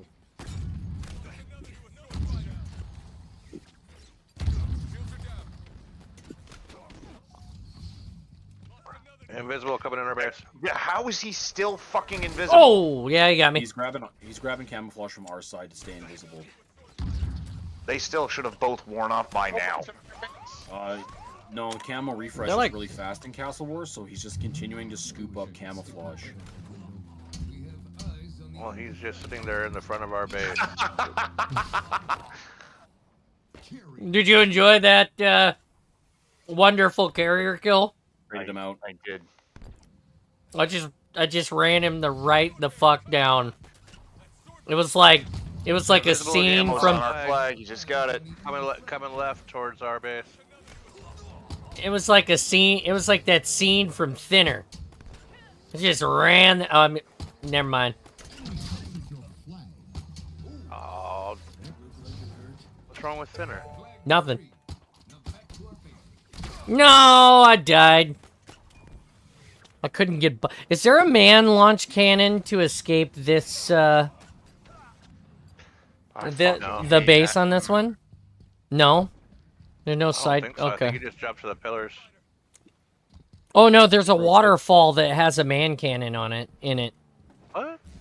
Yeah. Oh, I was unaware. Okay, thank you for the knowledge. Bitch.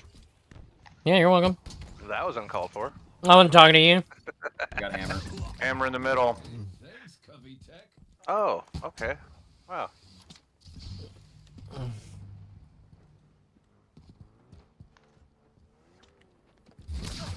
Worst part for me is I don't know where the fuck camo spawns on this map. Motherfucker, no.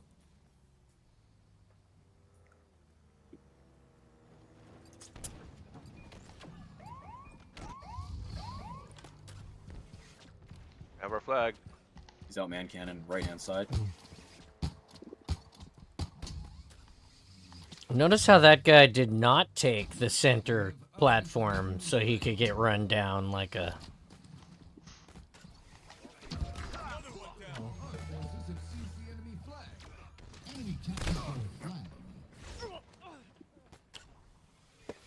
Welcome, everyone. Overshield coming left side from their spawn.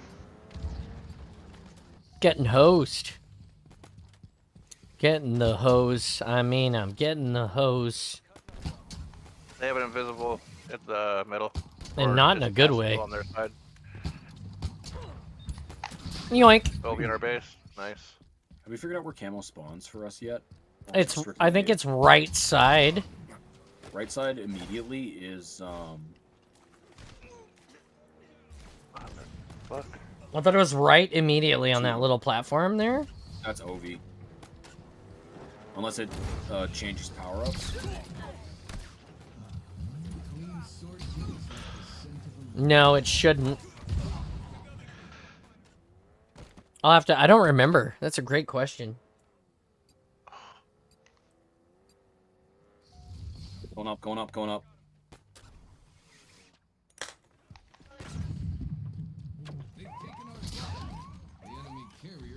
I don't know what I'm just gently floating upwards on. Gravity bomb. Gravity bomb. Gotcha.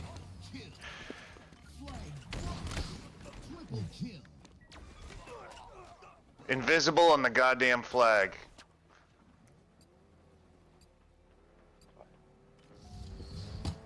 He's just sitting in their hog waiting for a ride, and they're gone. Oh, that was tasty and.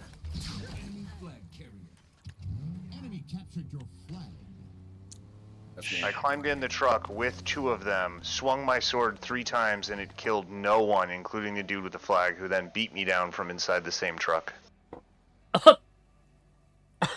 That's a bad day, That my is- friend. Yeah. A Velrex MC guy just got like 30-something kills. I'm guessing. He was the camouflage Most of dude those that was were- holding it down yeah, outside the invisible. base. Yeah. Good play. I just got really great news. Normally I don't answer my texts, but I just got a text from my buddy. The fires in Belfair are receding with some of the rain, and the people in Belfair around the Blacksmith Lake area are going to possibly be able to return to their homes tonight. Oh, good. It's great because I know a couple of people who own property out there, and they're really good friends of mine. So yeah. How are the Cushman fires doing? I have no haven't heard idea. any I haven't update on heard those. anything about any of it. I just know all I heard was they were determined to be man-made Oh. Well, or that's man-fault. that's Whether it was might not have been like fireworks or whatever, but yeah, that's not great. it was us. No, it's not. Mm-mm. Never been to Cushman, but I've heard really nice things about it.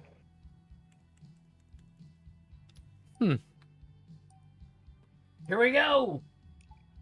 We got only an hour left in the awesome, like not even.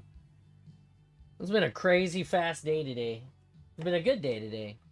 The rest of my day is as follows. The Mariners play at 4 o'clock, so after I get done here, yeah, I'm going to take a baby break, like I always do, grab something to eat, and then I'll be right back in here listening to the Mariners game and hanging out the rest of the evening. I think Mike is going to stream today. What's up, buddy? I will be, yep. You will be? Normal time, or are you going early today? What do you got? Probably 5 p.m.-ish my time, so 3 hours or so from now. All right. I got 3 painting to do, and then I got gaming to do with my man Phil. We need to figure out what we're doing. Ooh, that's gonna be the rough one. What are we doing? I mean, Trying to take over the world.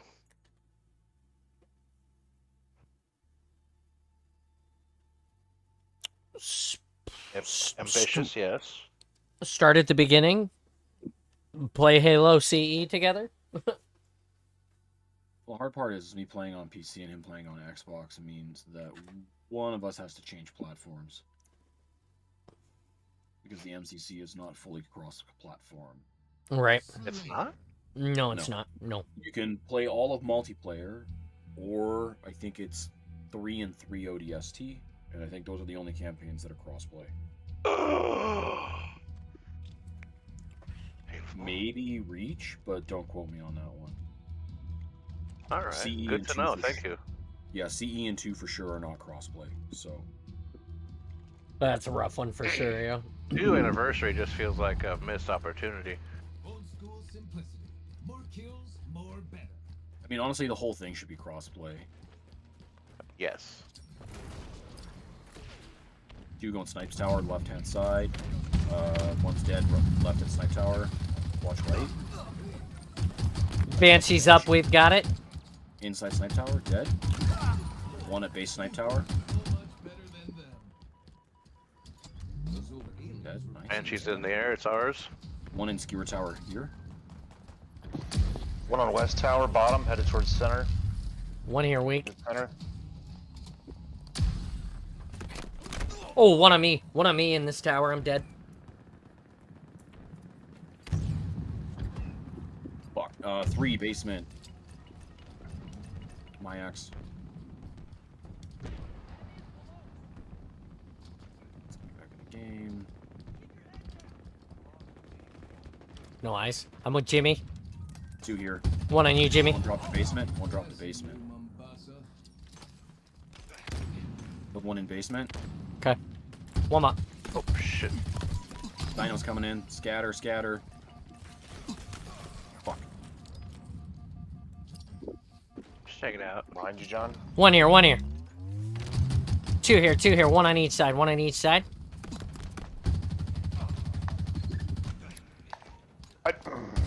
Yep, you got me. Still one in there. Walk out, walk Still here. 2 in here. 2 in this basement. 2. Still 2 in middle bridge. 3 at the bridge.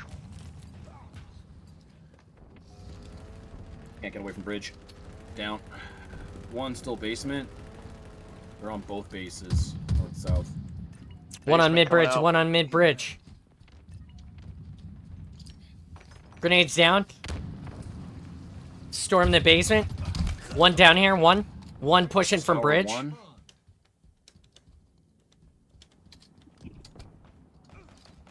Wow. One other side. No eyes. I'm in basement. I'm right behind you. Just dropped a skewer for the beam. One here. It chipped him before he got by. Banshee. One here. Banshee's dead. What a bridge coming over. Hawk's done. Another one.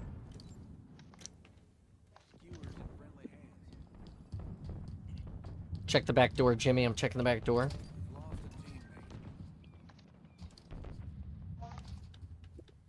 Almost had him.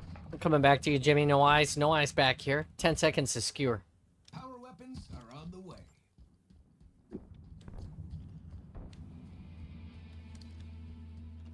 Halfway to victory. Power weapons Ears are up. We got teammates dying over here. No eyes. Drain 2 dinos down the skewer.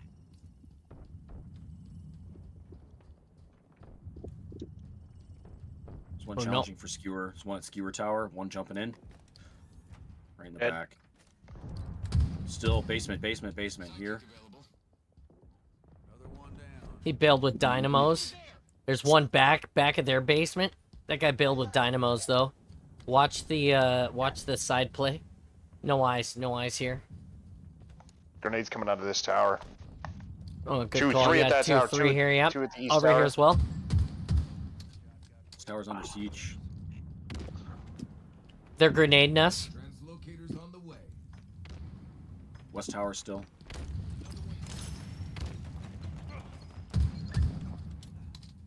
Killed 1. Still 1 at 2. One here now. One here. Mouse. Middle bridge. Did he just jump off? West Nope. tower still 2. He's there. He might be dead now. Nope. One back Got him. left-hand Got him. No eyes. You got the Banshee? Banshee's up. Banshee's up. Roger. They have it? They Yeah. do. I'm dead. Banshee. You need dinos and skewers.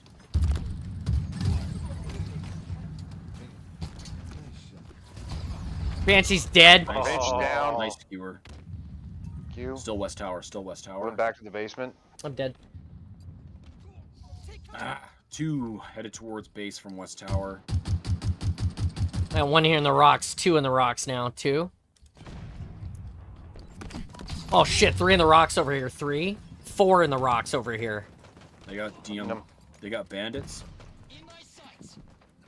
I'm up. Down left. One here. One here. One here.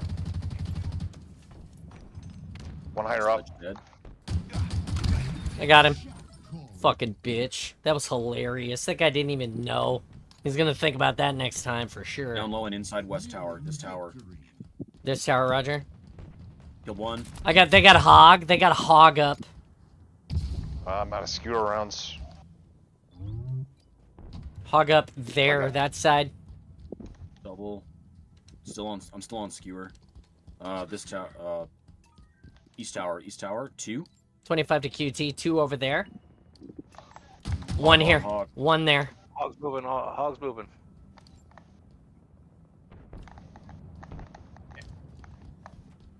Killed the gunner. Tower. Tower. Dead. Traded. Two at West Tower. Ooh, yeah. Two above us. One in West Tower, headed up for the skewer. Watch one in West Tower going skewer. I spawned East Tower. One on the North Catwalk. Hmm. I'm getting chipped from West Tower and North Catwalk. They got that corner I spawned in, pinned down. Got I'm in East the Tower. basement, in the Somebody basement. grab skewer. Oh, I just One over where, two over where missed Cowboy the just president died. of a Teammate just ate a grenade with my whole face. Oh, two on my X. One on my X. Walk. One on my X. Weak North. in the basement. 4 to win. That guy's lit. Up top. Guy on the Top. catwalk. Ugh. Dude weak in the basement. Eat one. North base. There it is. GG. Wow, 3 and 6. I feel like I did more than that. I say that to myself every single time. Like, oh, that's it? Oh, no. Oh, I got a lot of assists. That makes sense. That's what she said. Shut up, Mike. Oh. That's it? Oh, no. Yep, and you get to clean up the mess. See ya. Sorry. There you go. 7, 6, and 3 I went, so there is, at least I was positive. It's always nice to be positive.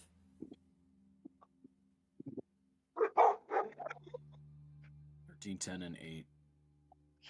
Is Nikki early today? Pretty sure Kevin went on a tear as well. How'd Kevin do? 12, I don't- 9, and 4.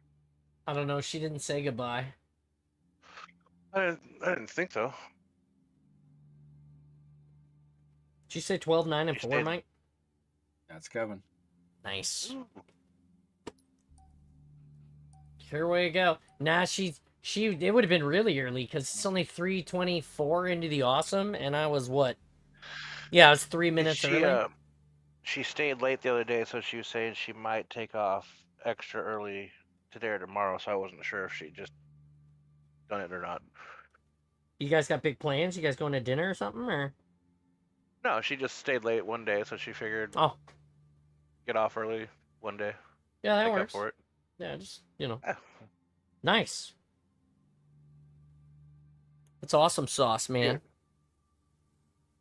She is not home though. No, bummer town. Well, the sauce is still awesome. We just Man, put it back in the fridge now. I tried the awesome sauce goldfish, and they were not awesome. I'm sorry. Yeah, no, it's I cool. forget you have an odd palate. Yeah, I was like, nah, these not for me. Would you like salt and vinegar chips? Salt and vinegar is good. There's like a point to like, there's like too much vinegar. Like too much, Castle Wars. and in Indian seasonings I can't do either. So like the masalas and the I don't do Thai food. Bummer. Yeah, there's like a whole palette of like Middle Eastern country, you know, and Pan Asian. There's like a whole food palette from there. I don't do it. No Indian food. How None, do you feel none of that. about peanut sauces? Sometimes. Sometimes you feel like a nut. Here, Oh, give you the driver's seat. sure, thanks. It's your favorite toy. Killed that guy. And that guy. And that guy. It ain't much.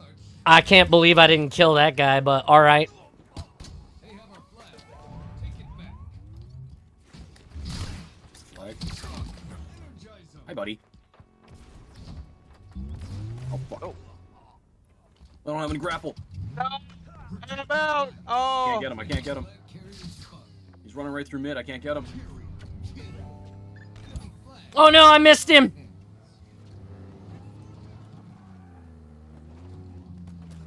I'm not gonna get this. Ah! They're just Why? ignoring me. Why are they all just ignoring me? Enemy captured. Now they're not. Sorry, Maddie. Fucking kill I him. honked. After everything's already captured. Flag. They don't know what color I am. They don't know what color I Oh, am. get in the 'cause I have car! overshield. Drive the car! No, no, the car is gone! The flag is gone with the car. She says she was just in the bathroom.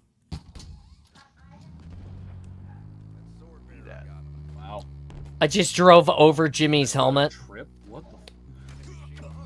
I disintegrated an entire Razorback. Did you guys know you can make the Razorback disintegrate if you hit it with the red sword? No. Oh. It was like you just troned the Razorback?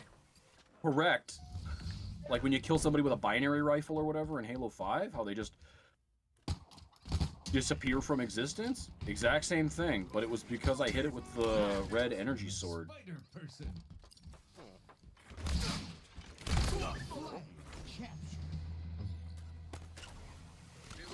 1-to-1, 10 minutes. Dude, we had like 48 people watching for a little bit. Now we're down to 8 again. They must have all gone back to work.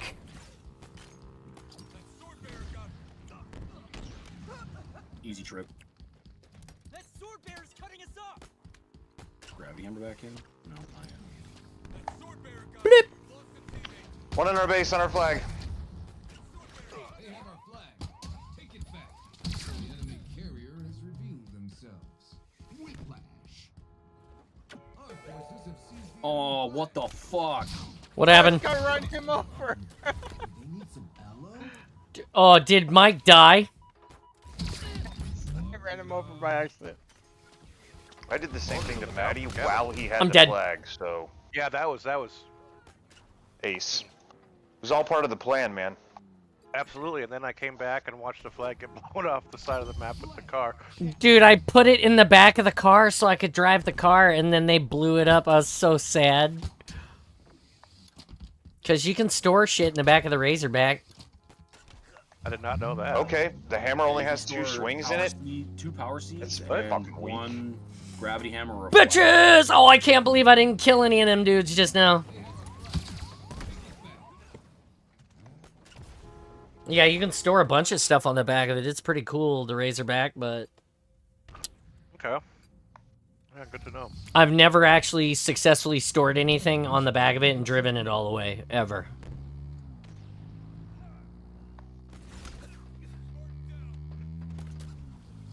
Teak cheese. No! 2 on my X, goddamn sons of bitches! I stopped the flag in their base. Already in. They got it up top now.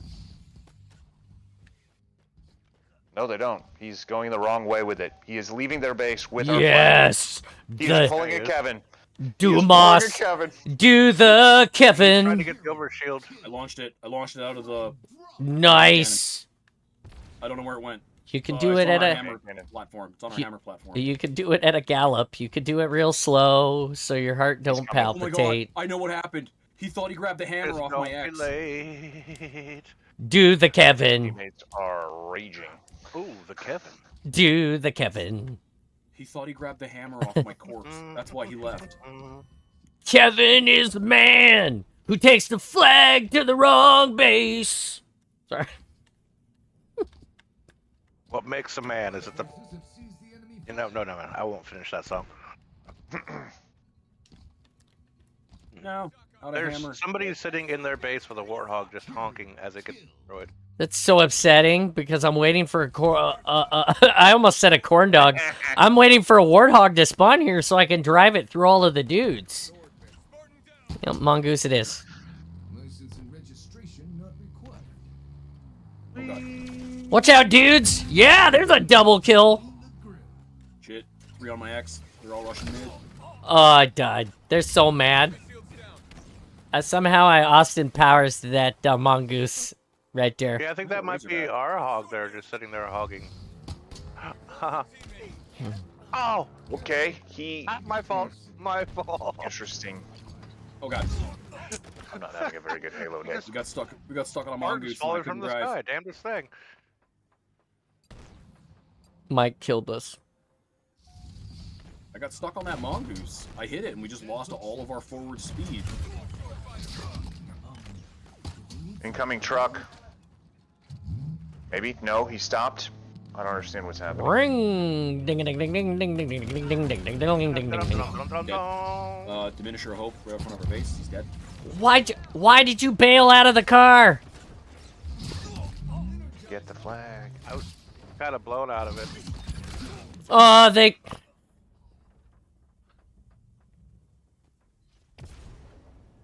they all stabbed me together. It was like a... It's like a bad moment. I got thrown in a washing machine. I got blown out of that, sent into the man lift, ran into the Oh my god, I'm a dead man! Sorry, John. I'm sorry. That's my bad. I was killing a guy with a hammer. You just appeared out of nowhere beside me. Launched me into space! I pushed a guy with a hammer as I launched you forward into orbit. I'm sorry. Oh my god.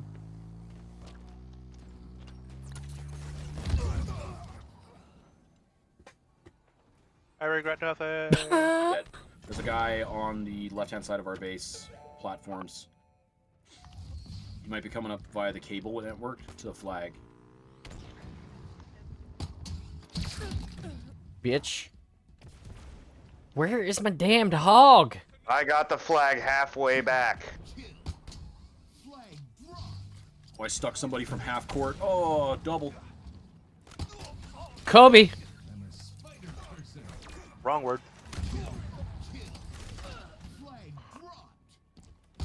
Please go. I'm killing as hard as I can kill right now. I'm on a triple. Come on. What should have been an OV, but I got robbed. Oh, I threw myself out of bounds. Yeah! I did it! Sorry, thank you, Jimmy. I finished it for you, Jimmy. That's the right way. Finish the fight.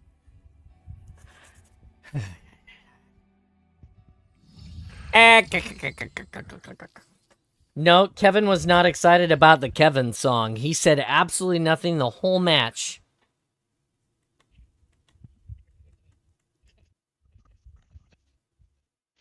If he's talking, he must be talking through a fan and a break in the internet so large that it's like... I hear... It's like... That's what it sounds like to me.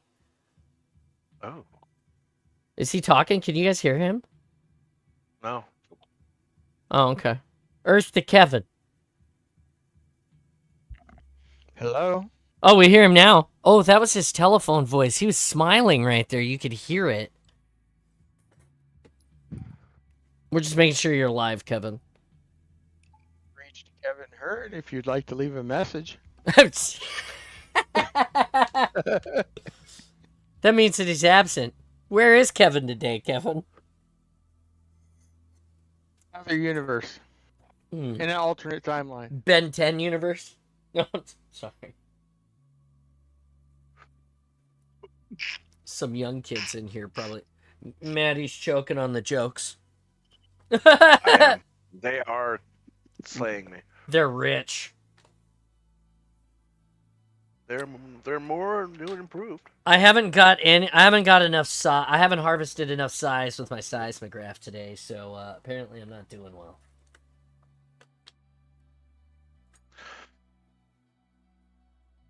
The other day, I harvested many size from Jimmy. Live on the Awesome.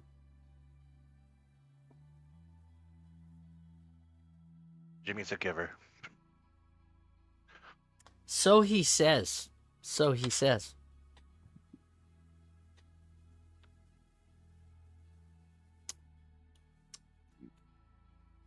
That best not be my stash. Oh. She says, but also, I must now go prep for the end of the day meeting.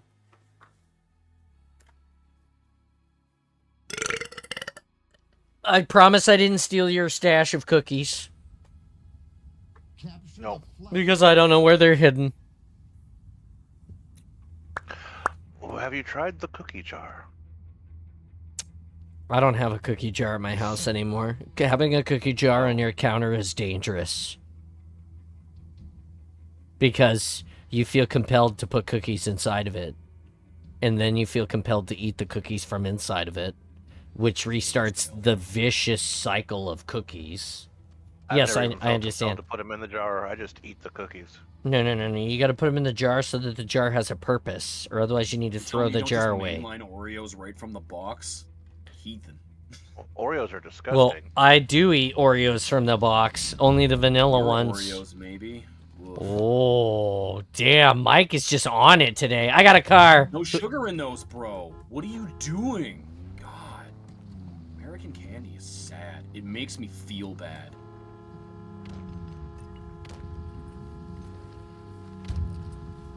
Hold up. I'm trying to come.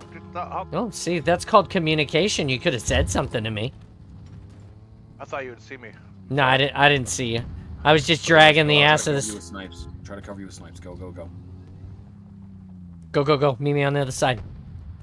Go get the flag. Meet me on the other side. One in mid of their base. Nope. He's dead. Still two. Killed one. Still one chasing you. One chasing flag. Oh shit. Oh my god! You're the best. Thank you so much for giving me this chopper. You're a champion. Oh, Check out their sniper. Oh no. The sniper at the back Can't of the base. record. I'll need to save this. Oh, no, I'm dead. Shit. They're all back here. God damn it. What happened? In the truck. I was there. And then I died. I'm sorry.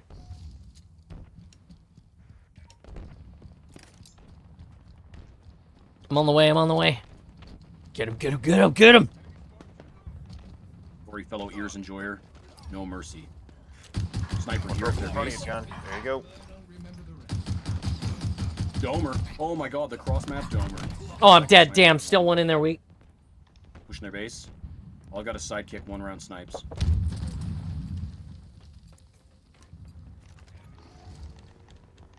Shit, I'm gonna die. Oh, I'm definitely gonna die. Still one here. Oh, I traded? Nope, never mind. Somebody else killed him. Doubling back for our flag. Nice. I got him. Nice. This chopper has Hey, come on! Come on, guys! They both have. Oh! Actually, this is We gotta go, we gotta go. Flag is over in this cave. Nades in. Guy coming from the right. Two coming from the right. I'm dead. 1 week above you, pick. One in the cave. And repulsor, there's still one on by flag. Keep pressure on it. I repulsed it as far as I could. Just keep pressure on the flag. Don't let him get near it. Body blocking. Not very well, but I am. It's alright, I reset the timer on it. That's all that matters. Flag.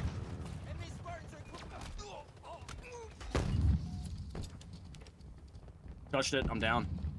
Flag is still there by chopper. It's more in the open. Just keep fire on it.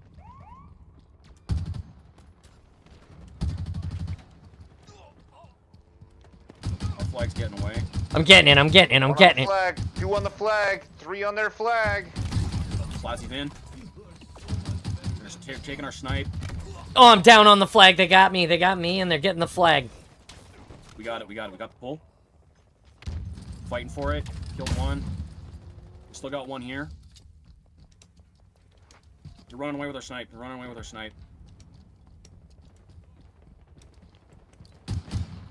Killed him, I killed him. Recovering. I have our snipe back. Still have our One flag. right away. Nice. Shit.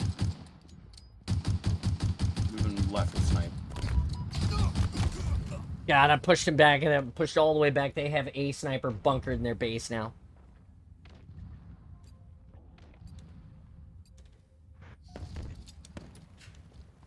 Killed one on their flag. There's still one right here.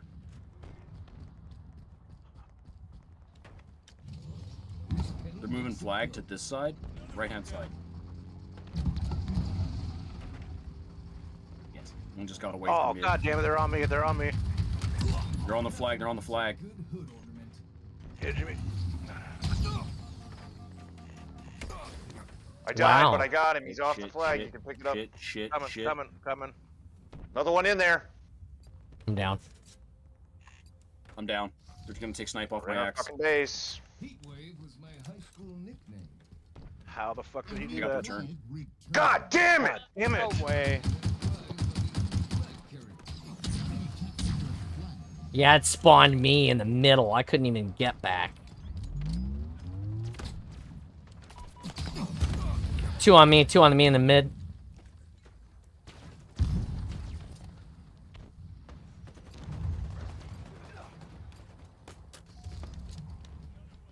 Two more coming in there, Mike. One. Thank you for the call-outs. Above me, they got dinos.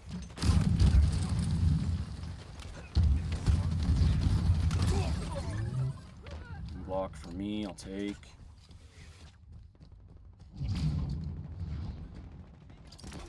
Just ripping shit up outside their base. Dead. Pushed him back into their base, but I'm They dead. have a truck left side of their base. Side cop. 1 week outside. That's the Mohawk. Block, one on my X. They got a Wardog pushing with turret. He's upside down right now. We got rockets.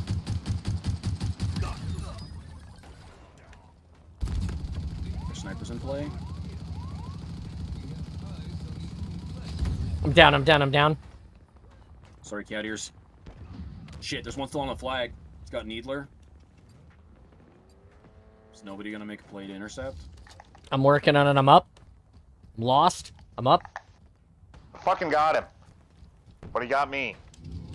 Somebody else is on the flag. We have eyes on the enemy flag carrier. Oh. Mike's mobilized. 2 going right towards flag. Killed flag carrier. 1 on my X pushing towards flag still. Enemy flag carrier spotted. Enemy captured your flag. God damn. 5 minutes remaining. We're down a guy. What a shot.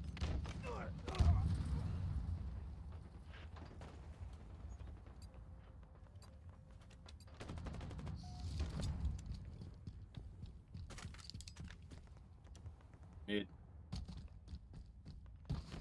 Up top, he just dropped down. One here.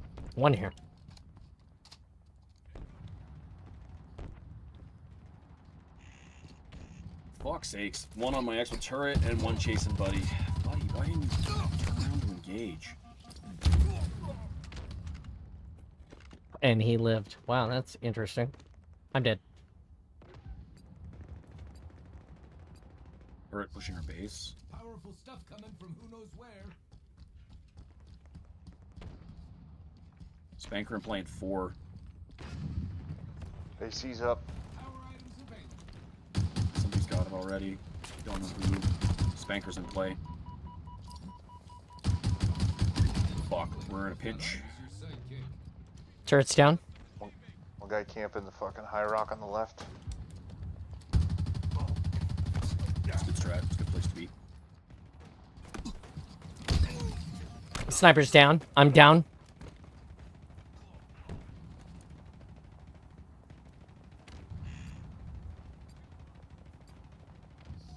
Dynamo's coming in from left-hand side. We got 2 pushing in. One's weak. One's one shot.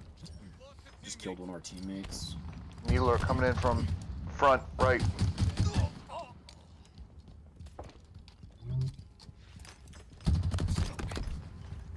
Still 2 with Dynamos coming in from the left Ooh, side of our fuck. base. Yeah, Coming left-hand 2 side. left, 2 left. One's still there. We got a Warthog here. Sniper left side rock. Fuck's sakes. One's still left-hand side of our base ramp. Fuck, Rocket's a sniper there on my X. I killed the guy with him. We're just feeding those Enemy two guys vehicles power weapons to the right. constantly. You gotta flush out left-hand side, front base. Enemy there.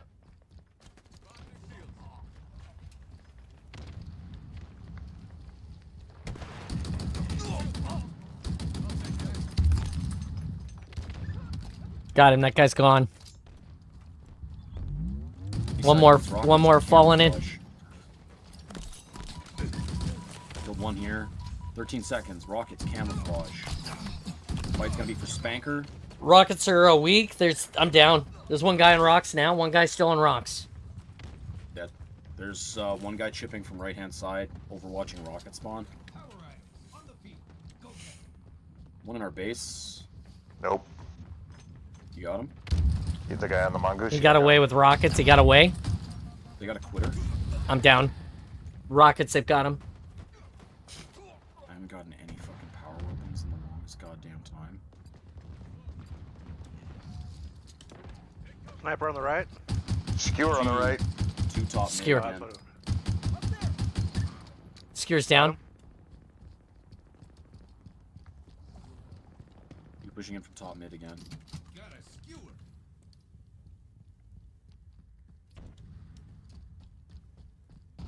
They're nading.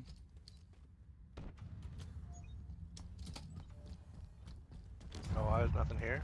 Yeah, top mid. Moving in with Dynamo's you. out. Hey, I'm gonna... If you want to grab Got that... one right here. One's one shot. No scope. Damn. I don't know where that nade came from. 2 dead, 3 dead. Remaining. Flag Good retreat. pull. Now back to our base. Grab. Got one coming at you. Don, are you on foot? Yep. Do you have anybody with you? Nope. Okay, I'm on dead. my way to you now. I'm dead. When I'm you dead. were I was Warthog, heading to Warthog. I died. Jimmy and I are headed there right now. I was with Weasels, but Weasels died.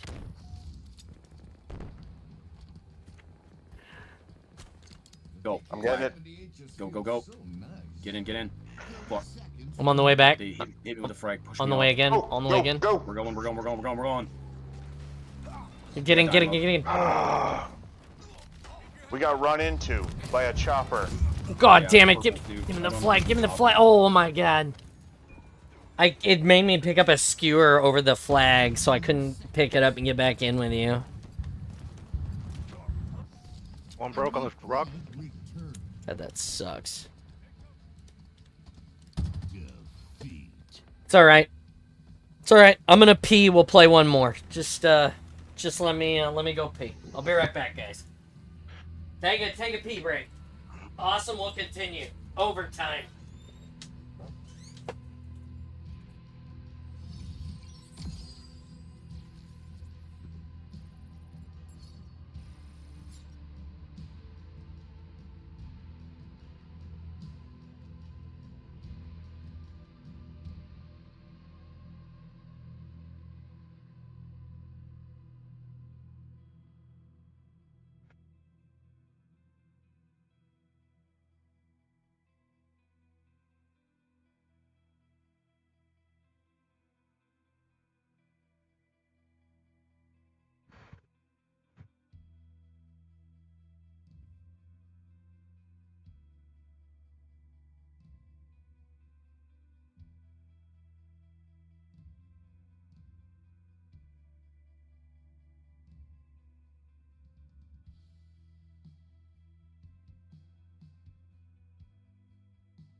You guys are so quiet today without me.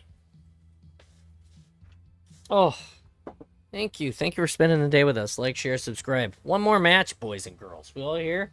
Sweet. You exist.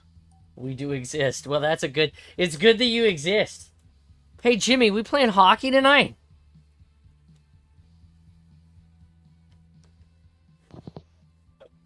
Maybe? I don't know.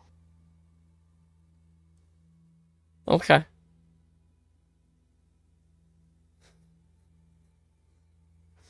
We shall see. Depends on Okay. if I get my painting done first. Oh, you're painting? Yeah. What are you painting today?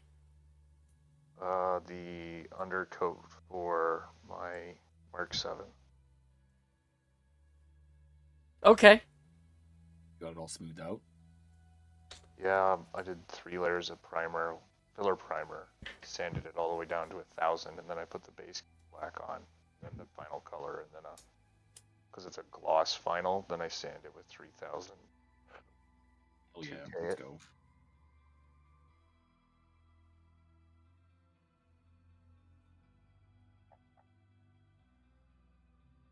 That's beautiful, Jimmy. That sounds beautiful. It's my first suit, so it's good from about 10 feet away, but it's a process. I mean, if you're sanding it down to 3,000, dude. That's just because if you don't go lower than 1,000 when you do a spray on 2K, in my experience, you get that orange peeling, that orange skin, and that's why I go that low. Is A, so it still has something to adhere to, and so I don't Gotcha. get that orange peel in the clear coat. Are you sure? It's not a distance thing? Are you rattle canning? Are you gunning with a spray gun? I rattle can everything except the 2K. That I spray gun. You're spraying it on with a gun. Mm-hmm.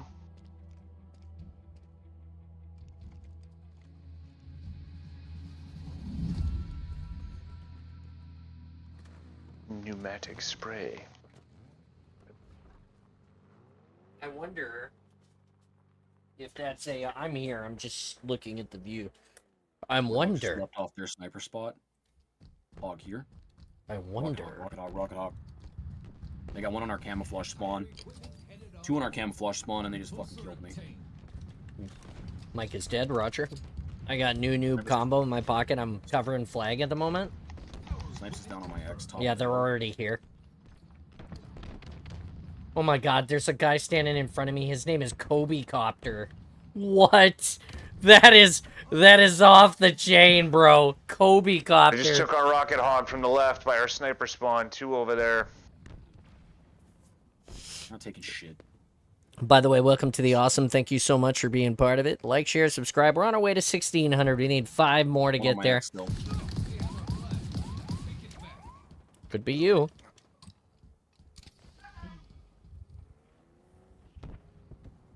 That's my AR right there. They have a fuel rod, got the flag. Return.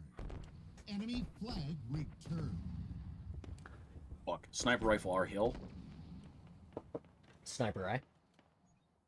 I should be out doing sniper things. I'm just watching the flag. I tried, but they collapsed on our snipe spawn Get ready for immediately. more power equipment. Enemy Sniper's flag right here. allied hands. He's still there. Power equipment. Hey, nice shot.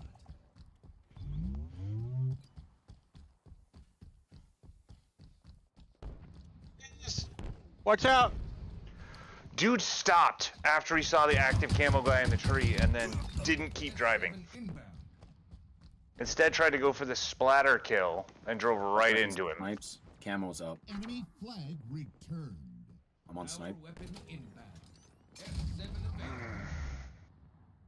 I have their camo. I'm sneaking into their base via the our left side. camouflage, I'm running. Oh, okay. I believe. No, that is their camo. That is their camo. You have one coming up behind you, John. That was unfortunate. I assassinated his buddy and got killed in the process.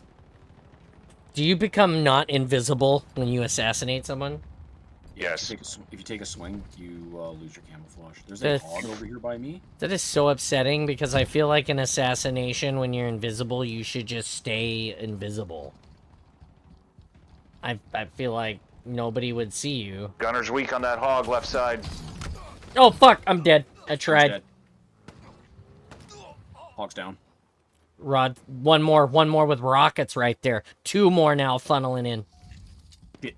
I'm being pushed. And they're going for that fuel It's in rod the gun. shroud. There's I'm 3 throwing collapsing. grenades over the hill. There's 3 collapsing on the hill. One's in shroud weak. Shit. Doesn't matter. He just got a double. My man just no scope double killed. 2 up there now. Backing you up. One less up there, one less. I'm backing you up. Where's the other one? Down on the hill, he's dead. Behind us, behind us, behind us. I'm on him. Got him. Nice, nice. Oh, shit. Sniper on the hill. Sniper on the hill out there. Nice camouflage right here with us. Okay. Yeah, I didn't see him. I just knew I turned the corner and died.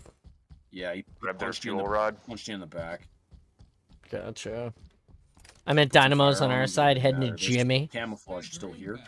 Rockets into 8. I'm gonna see if I can make Oh, it. fuck. 3 pushing base, left hand side. 2 coming uphill, 1 sitting on top our snipe spawn. Spanker available. Oh, you're so much better than them. Still down here. One up here.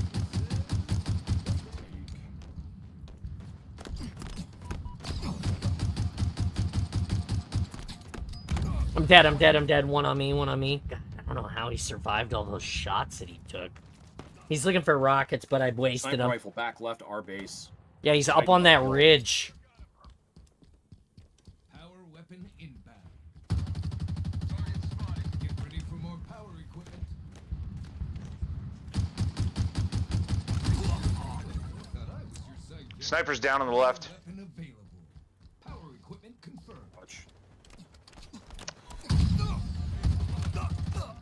Here, somebody take this sniper rifle. I got it. Where are you at, No, Jimmy? I have theirs. Okay, gimme. Thank you. One here.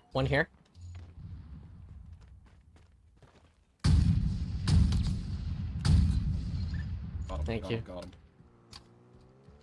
There's still one back here. One back on this ridge, on the back side of the ridge. They're out Spanker. Oh, they're on our flag? Holy shit. Active camo took it. Power weapon inbound. Down. There's still 3 over there. 3 over there, Roger. Look there. An enemy Flag is Dog, sneaking dog. out this way. weapon available. Spanker inbound. Going Flag is anywhere? there. I got no eyes. 5 seconds to rockets. Flag return. 5 seconds to rockets. There's a guy on it. S7 inbound. There you go. Pickles got him. Our sniper. There's 2 on our sniper. Off with their head. S7 available. Another one pushing up the hill towards the same spot. He's dead. Get it. There's one more there. I'm out of There's sniper 2 here. rounds. There's 2 here. There's 2 here. I'm on the way. Kevin, what got you? Fuck. There's Oh, still I got one there. myself. Still one there. Killed Okay. one. Power equipment headed on. Sniper on the hill right above me. Oh, sniper on my X. Pushing for it. Sniper There's there. still. Fuck. Their snipe is pushing towards our snipe. You just domed me cross map. Warhawk's up. I'm here with you, Jimmy. I got needled in the back. Jimmy got flattened. Nope, Jimmy got needled to death. I was used like a body shield by the great Spartan John. That was not true. I was inbound as hard as I could come, Uh-huh. and he, Killed their sniper. One in our base. Never mind, I killed him. Double kill. 12 to refuel. I did not find the sniper when I returned to my corpse. I didn't either. That's what I was up here looking for. I believe that someone with a sniper ran it over and picked it up as ammo, or they egressed with it. On their camouflage. That guy is constantly pushing our snipe spawn.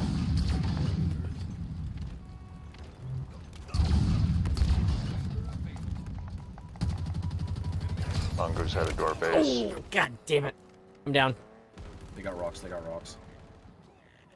Zing Zaya is a terrible gunner. We have eyes on the Yep, enemy. I had a feeling you'd be back here. Power weapon available. Power equipment incoming. S7 inbound. Still one on our snipe spawn. Yeah, I'm on my way to you. Flag returned. Just don't stop. And if you see a guy, ping him. Snipe I'll spawn. try to ping him. I'll have to take my hand off the steering wheel to do it. So just Oh so you fuck! Up on the hill! Up on the hill! Shit! I'm dead. There's two See up that? there, I'm gonna die.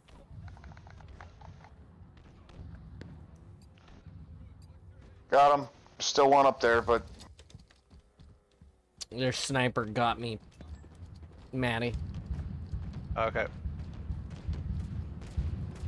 They got Rocket Hog coming in the base. Got no shields. Shoot the gunner. Rocket Hog's got him. dead. Going back towards our sniper spawn. Gonna need it soon. They're pushing it again.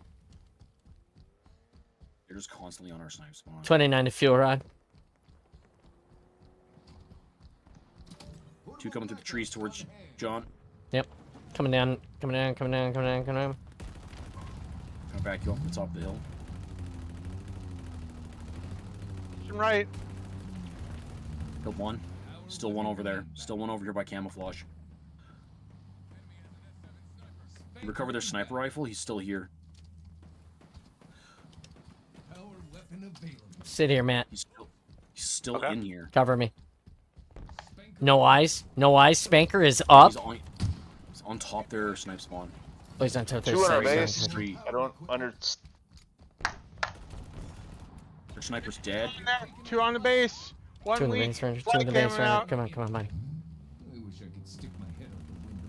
Hey, get that power equipment before they do. Dead. Rockets on my X. Power weapon available. S7 inbound. Rockets coming to you guys. Watch for the New hog coming. New hog. Yep. New hog. Keep shooting, keep shooting, keep shooting. Flag returned. Cover those guys for now. Cover those guys. Don't worry about that hog until it becomes a problem. Hog pushed our base. He skipped you guys and went straight to base. That's fine, that's fine. Oh, he's not going anywhere. Take it back. The enemy carrier has Killed revealed him. themselves. Recovering. Oh, he was solo? He had no gunner? What the f... S7 available. Flag returned. I don't have the angle for it. Yeah, sorry, move it. Oh, go. Just trying to get that sniper rifle. Which sniper got me, but the rifle's on the backside of the hill right there. There's one on Snipe Hill. You guys just ran by it. Remaining. Yeah, there's a warthog here that I'm lighting up like a Christmas tree. Okay, I'm trying to get back to it. Trying to get back to Hog's it. dead. Mongoose. Mongoose. Mongoose is still up. I don't know where we're going. Their flag, I think. Yep. No idea that there was a, I'm out. They got one inside still. Yeah, they got me outside too. I'm not worried about it. It was their truck to begin with. How is he still alive, and where did the sniper go again? They probably have it in their middies. One here. Two there. Spanker's on that hill. He's lit. 10 seconds. They're pushing Down in fuel the rod. blind. They're pushing fuel rod. Killed one. Flag right here. Fuck, there's still two here. One camouflage. They got rockets. They just got rockets. I don't remember the rest. He killed himself with them. Lord loves to tie. Wow. Man, we played played hard for that. As my pop always used to say. Let's go. They keep pushing our snipe instead of actually trying to take our base. Flag on mark.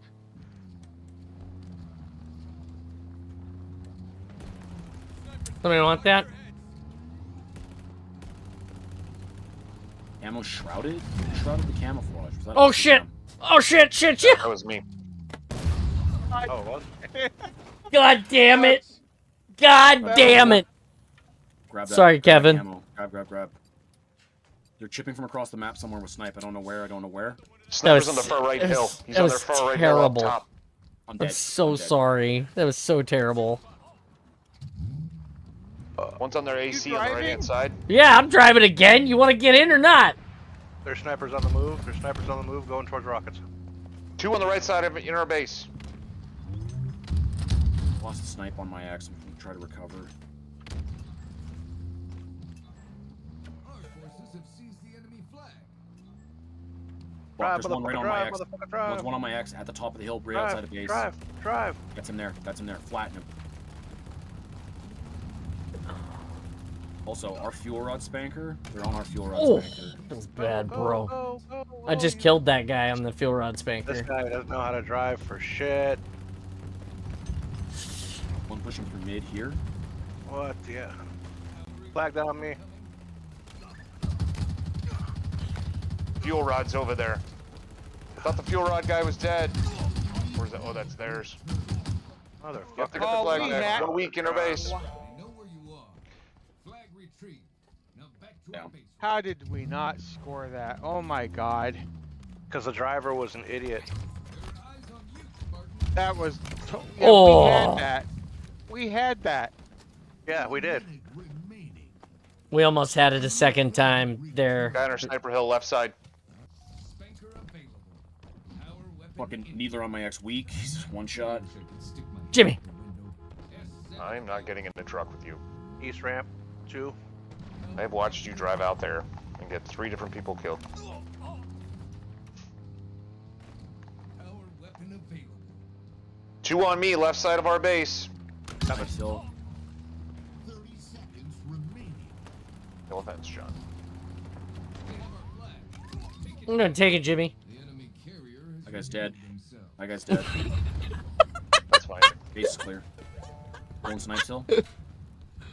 God damn it. Collapsing from our snipe still back to their base. 10 seconds. Let me take a guess. Watch for their Who died in sniper. the truck? No, never. Never. Uh-uh. Our fuel rod's up. God damn it.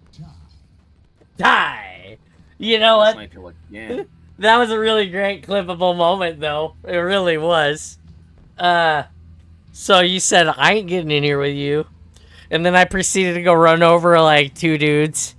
One of which I did as I drifted around the corner of their base on the open side off of the cliff. And I hit the guy, and then I hit a rock, and then I lost control, and I slingshot myself off the side of the map. So, yeah. So, you sort of called it, but god damn it, Jimmy. Oh, hold on. Let me fix this. See, you know what? See it. There you go. Looks like I'm wearing my armor now in the camera. Anyway, yeah, pretty hilarious. Anyway, guys, that's it. That was the awesome for today. I appreciate every single one of you for hanging out. Hey, we had a mic for a few minutes. You can check that guy out if you put hold on a second. Where is it? Friends. There you go. That's where you can check him out. You can also check out Lex Make Creations. We haven't seen her in a couple of days, but we think about her all the time. She's gonna destroy us at Worlds this year in the competition. Jimmy is also going to destroy us. I feel like I'm calling in now. It's gonna be Lex, the Knitster Chief, and then I don't know who the last one's gonna be. It might be Pip. Calling in now. Who knows? And maybe Sandwich. Anyway, check it out. Thanks for reading with me today. Thanks for hanging out with me all this week. Thank you for making the week awesome and successful. Thanks Kevin. Thanks Matt for hanging out. Thanks Mike for making us part of your day the last couple of days. Don't look for me tomorrow. I will populate in the Discord in the evening at some point. to hang out with friends and do normal things, but it's my anniversary. All morning and most of the afternoon is just gonna be me and my wife hanging out. Saturday we'll be at the all British Field Meet. It's a car show that happens on the east side, just up by Bellevue. It's a really nice park. We go every year. We take pictures of all the British cars. They have Jaguar E-Types. They have Lotus race cars. They have really cool cars that I absolutely love. I'm hoping there's going to be some new additions or maybe some old returns this year, and I'm hoping it's not going to be so hot that we are dying. We're going to take the Bronco because normally we drive a Ford Grenada that was converted into a Hearst in Britain. That's normally what we take. So it's a right-hand drive car from Britain that was imported, but it's a Hearst. So it's super cool. We take it to the car show. My favorite thing to do when we drive it is I have another steering wheel. So I'll be sitting in the driver's seat, not driving, and I'll just be holding a steering wheel like this. And somebody will come by and they'll stare down at me. And then I'll go and I'll pull the steering wheel off and look at them like, oh my god. It's hilarious to watch people's reactions to that shit because they don't expect it. Where you might go like this, like the old people and the person in the other lane, like, whoa god. We stopped doing that because we didn't want to cause any accidents. But anyway, you guys have a great Friday without me, and we'll see you on Tuesday at 10 Pacific here in the Awesome. And you'll find me existing in the Spartan space through the Discord and on social media as well if you want to interact with us. That's it. We'll raid someone. We have 26 people. We'll get that started right now so that it doesn't get messed up.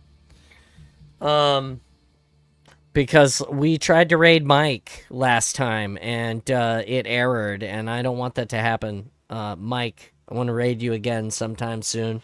Let me know. Hey, we're going to raid Sergeant Blair TV today. He only has 8 viewers, so I think he's going to be really excited.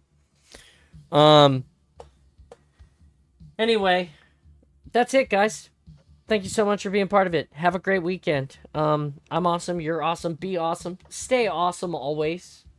And we'll see you here in the Spartan space. It's this building. You guys helped to build it. And the Spartan space is represented on the Discord, which we're all talking in now, where it's always awesome because of you. All right?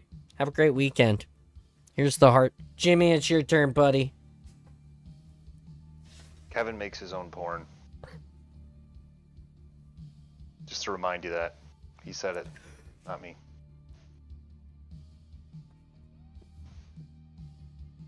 Oh my god. You heard it here first.